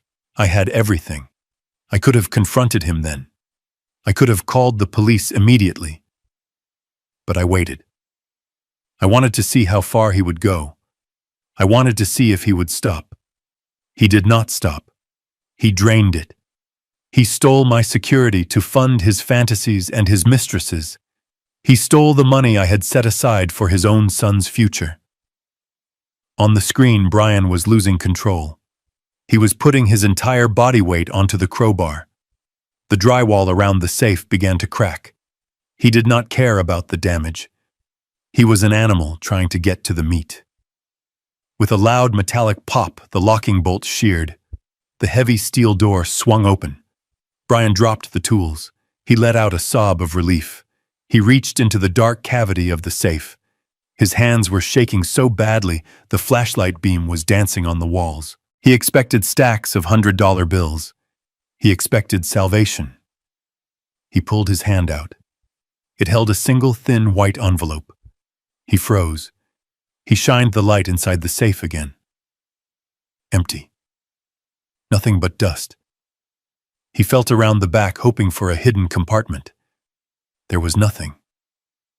He looked at the envelope. It had his name written on it in my handwriting. Brian. He tore it open. He pulled out the single sheet of paper. I knew exactly what it said because I had typed it on my vintage typewriter 2 weeks ago. I know about Future Tech Solutions, LLC. I know about the $200,000 you wired from the IRA. I have the bank records. I have the IP logs. I have the affidavit from your roommate. The FBI has been notified of wire fraud and elder financial abuse. They are just waiting for my final call. Put the crowbar down, Brian. It is over. I watched him read it. I saw his eyes scan the lines. I saw the exact moment the words registered in his brain. His knees gave out. He did not sit down, he collapsed. He slid down the wall until he hit the floor. The paper fell from his hand. He looked at the camera. He knew I was watching. He knew the infrared eye in the corner was recording his felony break and recording his face reading the indictment. He started to cry. It was not a dignified cry. It was the weeping of a man who realizes he has walked off a cliff. He curled into a ball on the floor of my study, surrounded by the ruin of his own making. He had thought I was a foolish old man, a resource to be mined. He did not know that I audit everything. He did not know that while he was playing poker, I was tracking every penny. He was not just broke now. He was a felon. And he was trapped in a dark house with the evidence of his guilt staring him in the face. I closed the iPad cover. The satisfaction was cold and heavy like a stone. I did not feel happy. I felt vindicated. There is a difference. Happiness is warm. Vindication is ice. I stood up and walked to the window. The city lights were still bright. Tomorrow was the gala. Rachel was still planning her party. She did not know that her husband was currently fetal on the floor of her father's study, destroying his life. She did not know that the house she was planning to show off was about to be taken away. The pieces were all in place. The trap was sprung. Brian was neutralized. Now it was just Rachel. And Mr. Henderson was coming in the morning. I went to the bedroom to get a few hours of sleep. I needed to be rested. The finale was going to be spectacular. It was 6 o'clock on Tuesday evening, and the silence of my exclusive neighborhood was being murdered by the industrial roar of a diesel generator. I sat on my hotel balcony watching the live feed on my tablet. The machine sat in the middle of the manicured front lawn, like a rusting beast vibrating and spewing black smoke into the humid air. Rachel had rented it that morning. I saw the delivery truck arrive. She had paid in cash, likely pawning some of the jewelry I had given her mother to cover the rental deposit and the catering. This was the gala. This was the event that was supposed to launch her lifestyle brand, a vague business concept that seemed to involve selling candles and overpriced yoga mats to people with more money than sense. She had invited 50 of the most influential people in Greenwich. She needed investors. She needed validation. But most of all, she needed a cash injection to keep the illusion of her life afloat. The house looked ridiculous. Thick orange extension cords snaked through the front door, and open windows feeding power to a few standing lamps and a portable sound system. The central air conditioning remained dead. The temperature inside was 85 degrees. Rachel had placed electric fans in the corners, but they were just pushing hot air around. I watched the guests arrive. Luxury cars lined the driveway. Women in cocktail dresses and men in linen suits stepped out, wrinkling their noses at the smell of diesel fumes. They looked at the generator. They looked at the dark windows of the upper floors. They exchanged glances. This was the elite crowd Rachel desperately wanted to belong to. These were people who could smell desperation, like sharks smell blood in the water. Rachel stood at the door greeting them. She was wearing a gold sequined gown that was entirely inappropriate for the heat. Her hair was piled high on her head, likely to keep it off her sweating neck. She was smiling a wide, manic grin that did not reach her eyes. She was talking too fast. I could not hear every word over the drone of the generator, but I could read her body language. She was frantic. I switched to the interior camera in the living room. The furniture had been pushed back. Waiters hired from a discount agency were passing around trays of appetizers that looked suspiciously like they came from the frozen food aisle of Costco. The guests were fanning themselves with cocktail napkins. The humidity was already making hair frizz and makeup run. I zoomed in on a conversation near the fireplace. A woman with a pearl necklace leaned in to ask Rachel a question. I turned up the volume on my iPad, hoping the microphone would pick it up over the background noise. "Where is Harold?" the woman asked, looking around. "I thought he would be here. I wanted to ask him about his time in shipping." Rachel laughed. It was a high, brittle sound. "Oh, Dad is in Europe. He decided to take a last-minute trip to the south of France. You know how he is, always jet-setting. He sends his love." I took a sip of my iced tea. The south of France. I was 3 miles away in a hotel room watching her lie with the ease of a sociopath. She preferred to invent a glamorous fiction rather than admit her father had walked out on her. She needed my prestige. She needed the weight of my name to legitimize her scam. Even in my absence, she was using me. Then Brian appeared. He walked into the room from the hallway that led to the study. He looked like a man walking to the gallows. He was wearing a tuxedo that was slightly too large for him now, as if the stress of the last 48 hours had physically shrunk him. His face was gray.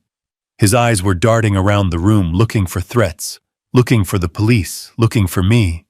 He knew about the safe. He knew about the FBI. He knew that every second he spent in this house was borrowed time. But Rachel had forced him to perform. She needed him to play the successful husband. She needed the tableau to be perfect. He walked up to a group of men near the bar. He tried to smile. He tried to engage in banter. But his hands were shaking so badly, he spilled champagne on his sleeve. He looked at the camera in the corner. He stared right at me. There was no defiance left in him. Just terror. He knew I was the audience. He knew I was the judge. The party was a disaster in slow motion. The generator sputtered and coughed, causing the lights to flicker ominously. The music cut out and then surged back at a deafening volume. The guests were checking their watches. They were finishing their drinks quickly. They wanted to leave. The heat was oppressive. The vibe was toxic. They knew something was wrong.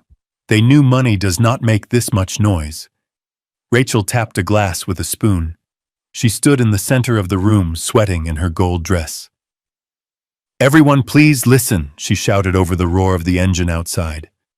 "We are so glad you are here to celebrate the launch of Lux Life. We are looking for ground floor partners to join us on this journey." She began her pitch. It was a word salad of buzzwords: synergy, holistic, paradigm shift. She was asking for money. She was begging for a lifeline. She looked around the room, searching for a checkbook, searching for a savior. She did not know that her time was already up. I looked away from the screen and out the window. Down on the street far below, I saw the flashing lights. Not one car, not two. A convoy. 4 police cruisers and 2 black SUVs were moving silently through traffic, heading north toward the hills. Heading toward my house. Mr. Henderson was punctual. He was a man of his word. I had signed the papers electronically, an hour ago. The deed was transferred. The eviction notice was filed. The grace period was 0. I looked back at the screen. Rachel was raising a glass for a toast. To family, she said, and to the future. The future was pulling into the driveway. The blue lights washed over the front lawn, illuminating the generator in harsh strobes. The guests near the window turned to look. The chatter stopped. The music seemed to fade away. Rachel lowered her glass. She followed their gaze. She saw the police. She saw the man in the dark suit getting out of the lead car. She probably thought they were there for the noise complaint. She probably thought she could talk her way out of it. She did not know that the party was over. She did not know that the landlord had arrived. I set my tea down. I leaned forward. This was the payoff. This was the moment the ledger balanced. I watched as the front door opened. The heat of the night rushed in, and with it came the cold, hard truth. The front door of the mansion swung open not by the hand of a welcoming host, but by the firm push of a uniformed sheriff's deputy. The heavy oak slammed against the interior wall with a sound that cut through the drone of the generator outside like a gunshot. On my screen, the effect was instantaneous. The 50 guests in the living room froze. The woman who had been asking about my shipping career dropped her fork. It clattered against a china plate, a tiny sound of domestic violence in a room held breathlessly still. Rachel stopped mid-toast. Her arm was still raised, the cheap champagne bubbling in the glass. She looked at the door. She blinked rapidly, as if trying to clear a smudge from her vision. She saw the sheriff. She saw 2 deputies behind him. And then she saw the man in the charcoal suit stepping through the police line. It was Mr. Henderson. He looked exactly as a man who owns $300 million in real estate should look. Bored, efficient, and utterly devoid of empathy. He carried a black leather folio in his left hand. Behind him, a team of 6 men in gray coveralls waited on the porch. They wore gloves. They carried packing crates. They were the cleanup crew. Rachel lowered her glass. She forced a smile onto her face, a rictus of terror and denial. She walked toward the sheriff, her gold sequins shimmering under the harsh work lights she had set up. "Officer," she said, her voice shrill, "thank goodness you are here. The neighbors have been harassing us about the noise. We have a permit for the generator. My husband was just about to turn it off." The sheriff did not smile. He did not take off his hat. He looked at Rachel with the weary expression of a man who has seen every variation of delusion the county has to offer. "Mrs. Anderson," he said, "we are not here for a noise complaint. We are here to effectuate a transfer of property possession and to assist in a civil eviction." Rachel laughed. It was a wet, choking sound. "Eviction? That is absurd. My father owns this house. He is in Europe. You have made a mistake." The sheriff stepped aside. Mr. Henderson stepped forward. He placed his folio on the entryway table, sweeping aside a vase of wilting flowers Rachel had placed there. He opened the file. The sound of the crisp paper turning was amplified by the sudden silence of the room. Even the generator seemed to quiet down, as if the machine itself was listening. "Good evening, Mrs. Anderson," Mr. Henderson said. His voice was dry like sandpaper on wood. "My name is Robert Henderson. I am the managing partner of Henderson Property Holdings, and as of 48 hours ago, I am the sole owner of this estate." Rachel stared at him. The guests stared at him.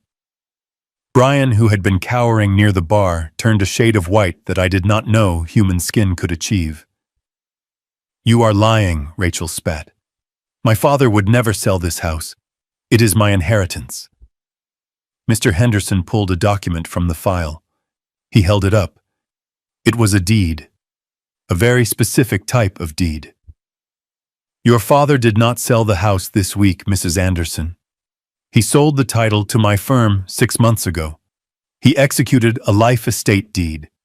Are you familiar with the term? Rachel shook her head dumbly. It means, Mr. Henderson continued, enjoying the moment, that your father transferred ownership to me, but retained the right to live on the premises for the remainder of his life. It is a common tool for estate planning. It allows the occupant to remain until death. Rachel let out a breath she didn't know she was holding. See, she said, turning to the guests. He still lives here. It is his house. You cannot throw us out. Mr. Henderson raised a finger. One finger. It silenced her immediately. However, he said, there is a clause, a specific condition written into the contract at Mr. Anderson's insistence. Clause 14, Section B. The voluntary vacation clause. It states that if the life tenant leaves the property for a period exceeding 48 hours without notifying the title holder, and if he surrenders his means of access, then the life estate is immediately terminated. The right of occupancy dissolves, and full possession reverts to the title holder. Immediate possession. Rachel's mouth opened. She looked like a fish on a dock. What she whispered. Mr. Henderson pulled out an evidence bag. Inside was a set of keys. The brass key, the silver key, the electronic fob. They were scratched. They had dirt on them. My landscaping crew found these in the rose bushes at the end of your driveway this morning, Mr. Henderson said. Your father threw them there on Friday night. He left the property.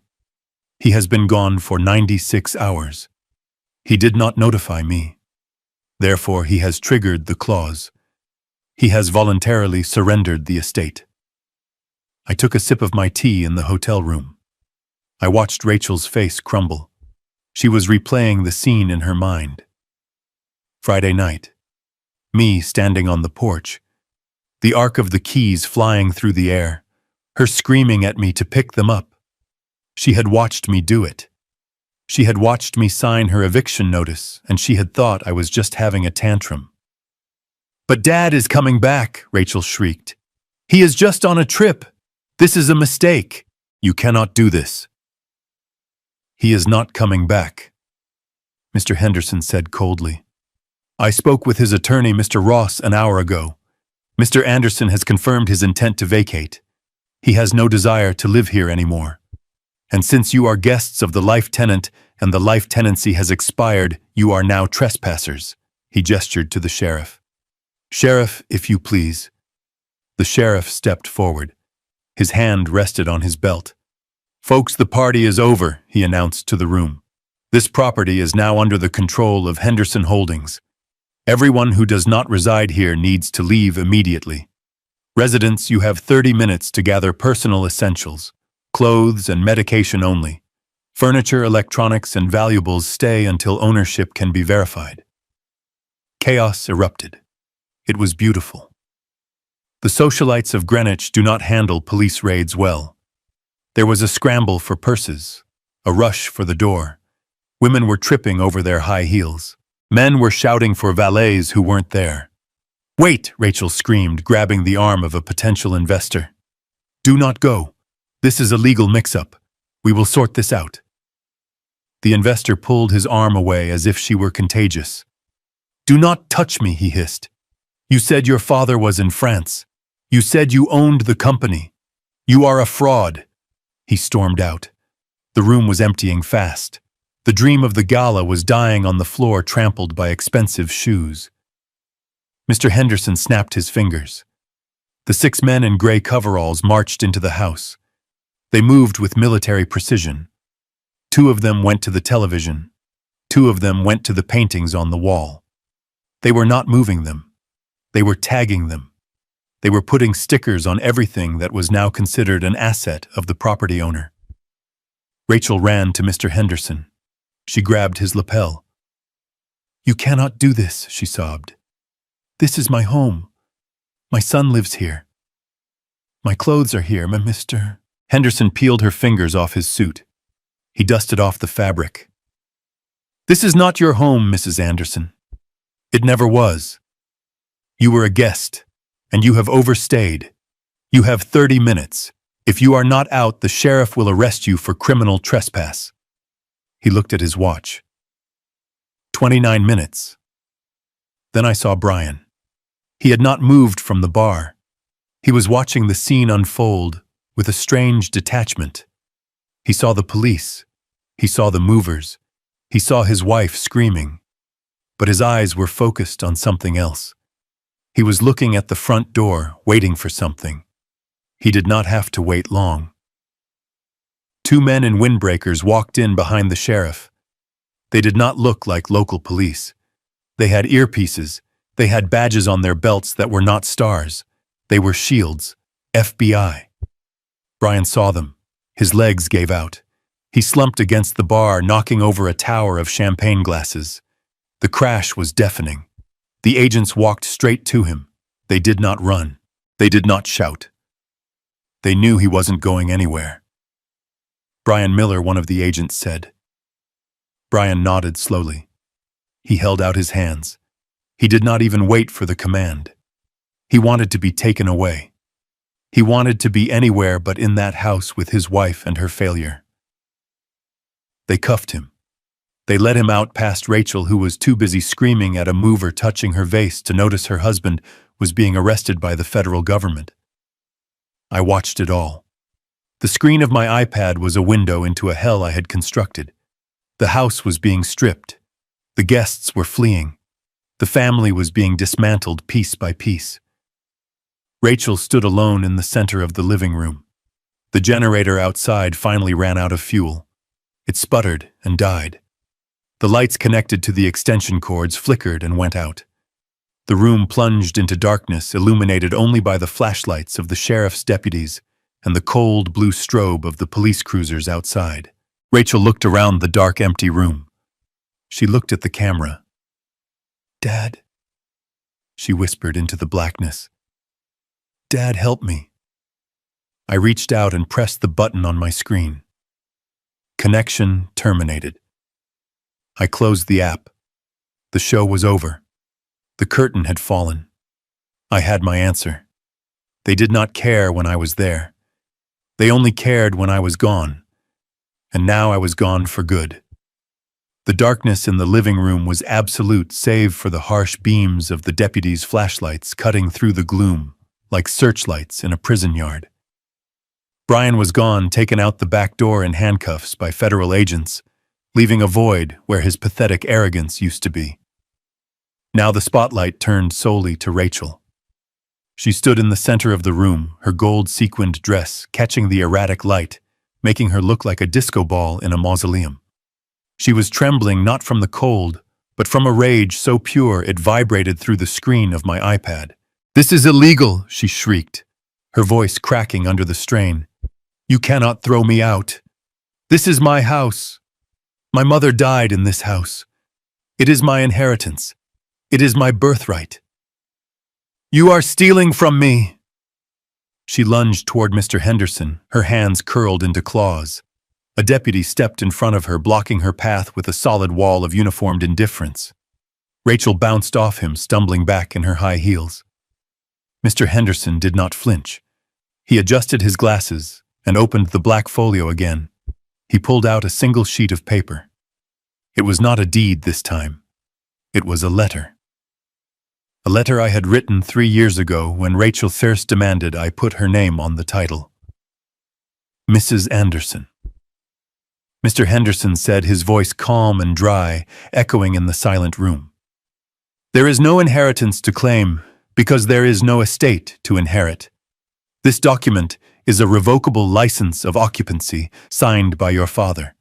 Do you remember this?" Rachel stared at the paper. Her eyes widened. It states clearly, Henderson continued reading by the light of a deputy's torch, that Rachel Anderson and her family are permitted to reside on the premises solely at the discretion of the owner, Harold Anderson. It specifies that no rent is charged, but in exchange the occupants agree that they hold no tenancy rights, no equity interest, and no claim to the title. It further states that this license can be revoked at any time without cause. He lowered the paper. "Your father did not just sell the house, Mrs. Anderson. He clarified your status years ago. You were never the owner. You were never the heir apparent. You were a charity case. A guest who was allowed to stay because of blood, not law. And tonight, the charity has ended. Rachel shook her head violently. No, she whispered. No, he wouldn't do that. He promised me. He said this was all for me. He promised you a home, Henderson corrected. He did not promise you a kingdom, and you repaid his generosity by telling him to shut up at his own dinner table. You repaid him by trying to commit him to a mental institution. You broke the contract, Mrs. Anderson, moral and legal. He turned to the sheriff. Sheriff, please clear the building. We need to secure the assets. The sheriff nodded. He turned to the crowd of guests who were huddled near the foyer, clutching their designer purses and watching the drama with morbid fascination. These were the people Rachel had tried so hard to impress. The socialites, the influencers, the people she thought would validate her existence. Now they were witnesses to her complete dismantling. All right, folks, the sheriff bellowed. Party is over. Everyone out. This is now a crime scene and a foreclosure site. Go home. The stampede began. It was not dignified. There were no goodbyes. No one stopped to offer Rachel comfort. They just wanted to escape the taint of failure. As they shuffled past her, I could hear their whispers picked up by the high-fidelity microphone on the security camera. Did you hear that she was living here for free? I heard her husband stole money. She told me she owned the company. What a fraud. I am deleting her number. Rachel stood there listening to her social standing evaporate. She reached out to grab the arm of a woman she considered her best friend, a woman named Jessica who ran a boutique in town. Jess, wait, Rachel pleaded. Can I stay with you tonight? Just for a night, until I sort this out. Jessica pulled her arm away as if Rachel were burning. She smoothed her dress, looking at Rachel with cold, dead eyes. I don't think so, Rachel. I have a reputation to think about. And honestly, you still owe me for the dress you are wearing. She walked out, leaving Rachel alone in the dark. Ma'am, the deputy said, taking Rachel's arm. It is time to go. Rachel planted her feet. No, I am not leaving. You will have to drag me out. I am not going out there. Mr. Henderson sighed. He looked tired. He looked like a man who just wanted to go home to his own paid-off house. Sheriff, remove the trespasser. Two deputies moved in. They grabbed Rachel by the arms. She screamed. It was a high, piercing sound that made the speakers on my iPad distort. She kicked and thrashed. Her gold dress ripped at the seam. Her carefully pinned hair came loose, falling in wild strands across her face. They marched her to the front door. She dragged her heels across the hardwood floors, leaving scuff marks that would have to be buffed out. They pushed through the open doorway and out onto the front porch. The humidity of the night hit her. The roar of the generator had stopped, but the air is still thick with diesel fumes. The deputies did not stop at the porch. They marched her down the steps. Rachel stumbled. Her heel caught on the edge of the stone path. She fell. She landed hard on the front lawn. It had rained briefly earlier in the evening, a summer sun shower I had missed from my hotel room. The ground was soft and wet. The grass was muddy where the landscaper had trampled it, trying to retrieve his equipment.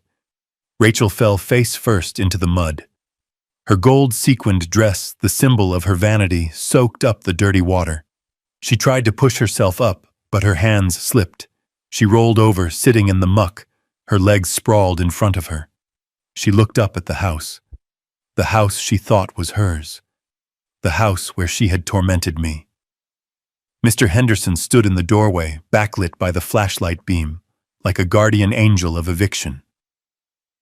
Do not come back, Mrs. Anderson, Henderson called out.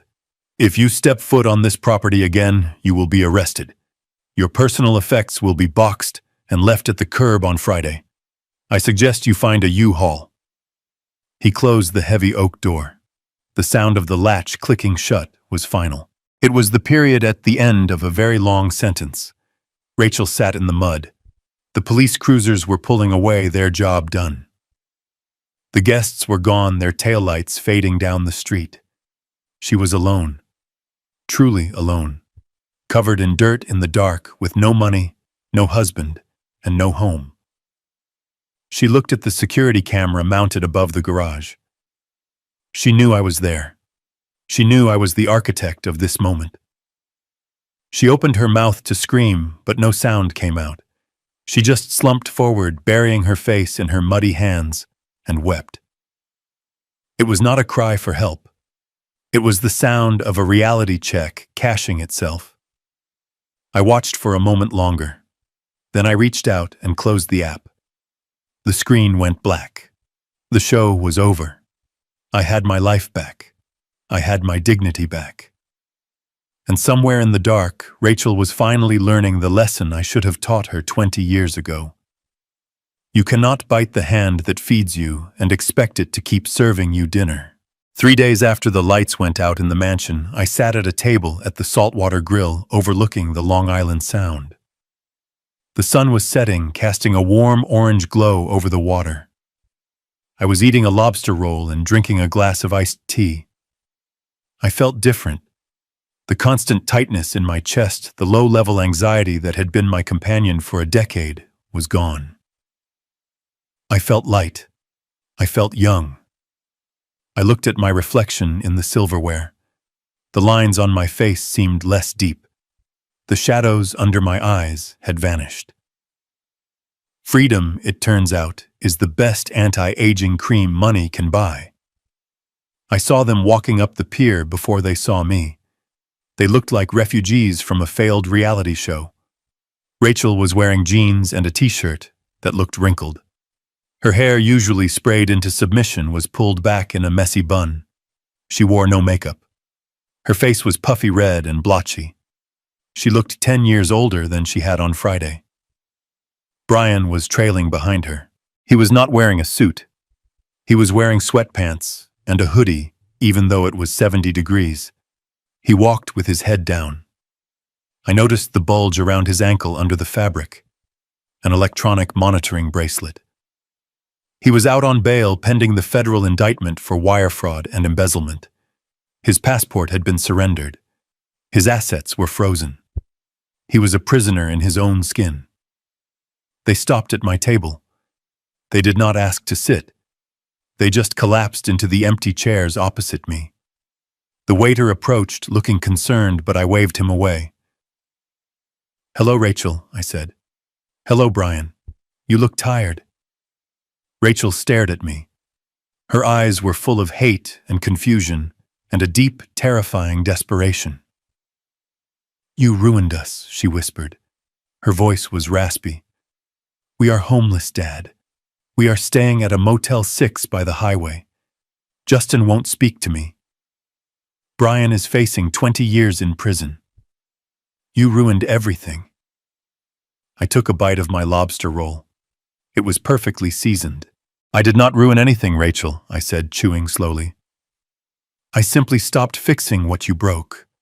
There is a difference." "You called the FBI," Brian said. He did not look up from the table. "You sent them the records. You sent them the IP logs. You set me up." I wiped my mouth with a napkin. "I audited my books, Brian. I found a discrepancy. I reported it to the authorities. That is not a setup. That is due diligence. You stole $200,000 from a man you called a spare part. You thought I was too old to notice. You thought I was too stupid to trace a wire transfer. You were wrong." Rachel slammed her hand on the table. It was a weak echo of the slam that had started this whole war on Friday night. "Stop it," she hissed. "Just stop it. We get it, okay? You made your point. You won. Now fix it. Drop the charges against Brian. Buy the house back from Henderson. We can go back to how it was. I promise I will be nicer. I promise we will listen to you. Just please, Dad. I cannot live in a motel. I am your daughter." I looked at her. I looked deep into her eyes, searching for a shred of the little girl who used to hold my hand when we crossed the street. I searched for the young woman who cried when her goldfish died.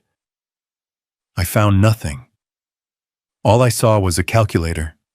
All I saw was a woman who measured love in square footage and credit limits. I reached into my leather briefcase, which was sitting on the chair next to me. I pulled out a small black moleskin notebook. It was worn at the edges. I had carried it for 20 years. I slid it across the table. "What is this?" Rachel asked, looking at it like it was a pom-pom. "Open it," I said. She opened the book. Her eyes scanned the pages, filled with my neat handwriting. Rows and columns of numbers, dates, amounts. "Page 1, I said. "The year you turned 18. Tuition, room and board, sorority dues, spring break trips, a new car because you didn't like the color of the used one I bought you. Total $250,000. She turned the page. Her hand trembled. "Page 10, I said. "The wedding, the dress, the venue, the open bar, the honeymoon in Bali, $85,000. She kept turning. "Page 20, I continued. "The house down payment, the monthly allowance disguised as consulting fees for Brian's fake companies, the credit card bills I paid quietly because I didn't want you to have bad credit, the private school for Justin, the landscaper, the pool boy, the groceries." I leaned forward. "Turn to the last page, Rachel." She turned to the end. There was a single number circled in red ink. $4,200,000. I tapped the table. "That is the total, Rachel. That is the cost of your love. That is the price of my silence for the last 20 years. $4.2 million. I have paid for every meal you ate, every dress you wore, every mistake you made." Rachel looked up. Tears were streaming down her face now, so what she sobbed. "You are rich. You can afford it. What is money to you?" "It is not about the money," I said softly. "It is about the return on investment. In business, when you pour capital into a venture, you expect growth. You expect profit. Or at least you expect gratitude." I looked at Brian. I looked at Rachel. I poured $4 million into this family, and the return was zero. The return was disrespect. The return was theft. The return was you telling me to shut up at my own table and plotting to put me in a cage. I closed the notebook. I took it back. "I do not owe you anything anymore, Rachel. The ledger is balanced. I consider that $4 million the severance package. I bought my freedom, and it was worth every penny." I stood up. I dropped a $100 bill on the table for the waiter. Brian looked up finally. His eyes were red. "Where are you going, Hal?" he asked. I adjusted my blazer. I checked my watch. "I have a flight to catch, Brian, and you have a court date. I suggest you save your energy for the judge." I turned and walked away. "Dad!" "Wait!" Rachel screamed. "Dad, please don't leave us! What are we going to do?" I did not stop. I did not slow down. I walked out of the restaurant and into the warm sea breeze. I heard her crying behind me, a loud, ugly sound that drew stares from the other diners. But for the first time in my life, her tears did not make me stop. They were just noise. And I was done with noise. A black town car was waiting for me at the curb. The driver opened the door. "To the airfield, Mr. Anderson?" he asked. "Yes, James," I said. "To the airfield." I got in. The car pulled away. I watched through the tinted rear window as Rachel ran out of the restaurant. She stood on the sidewalk watching the car disappear into traffic. She looked small. She looked lost. She looked like someone who had just realized that the bank of Dad was closed forever. 20 minutes later, the car pulled onto the tarmac of the private airfield. The Gulfstream G650 sat there gleaming white against the blue sky. It was a beautiful machine, a symbol of everything I had achieved and everything I had hidden. I walked up the stairs. The stewardess greeted me with a glass of champagne. "Welcome aboard, Mr. Anderson. Your guests are already seated." I walked into the cabin. Sitting in the plush leather seats were three men, Arthur, Samuel, and Walter. They were members of the investment club Rachel had mocked for years. She called them the Senile Squad. She did not know that together we controlled more capital than a small country. They were my friends. They were men who knew the value of loyalty. Hal Arthur said, raising his glass. "You made it." I smiled. A real, genuine smile. "I made it, Arthur. The baggage has been unloaded." I sat in the window seat. The engines whined to life. A low, powerful hum that vibrated through the floor. I opened the wood-paneled table in front of me. I laid out a large vintage map of the world.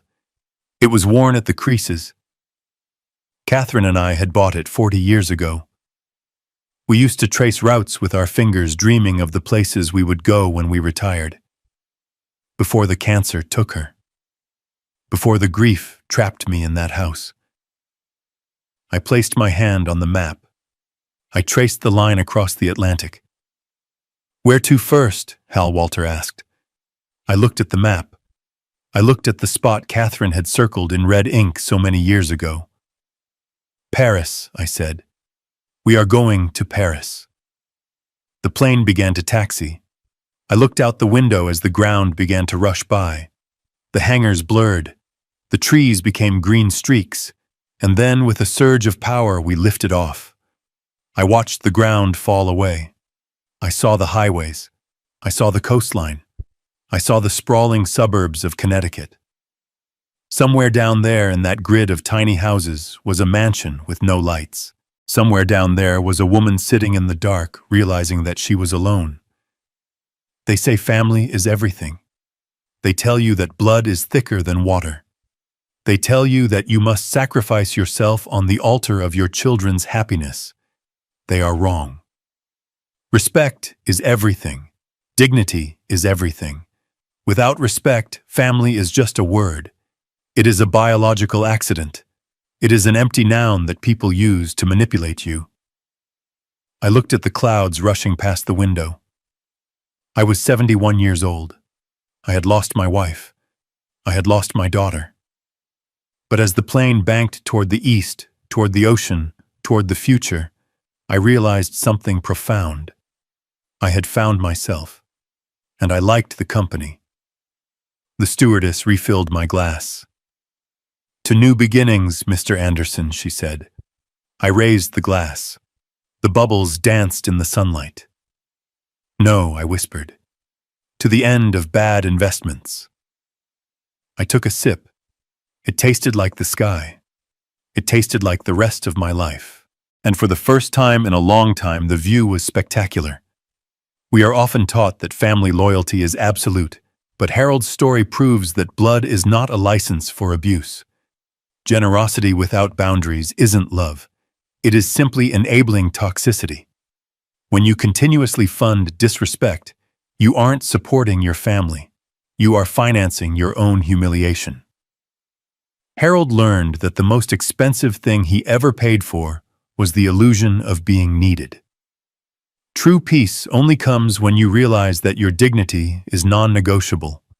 Sometimes the greatest act of self-love is walking away from the people who only love you for what you can give them. If you believe Harold made the right decision to choose his dignity over his daughter, hit that like button and subscribe for more stories of justice served cold. 아까 전화가 텐션이 너무 죽어 있었어.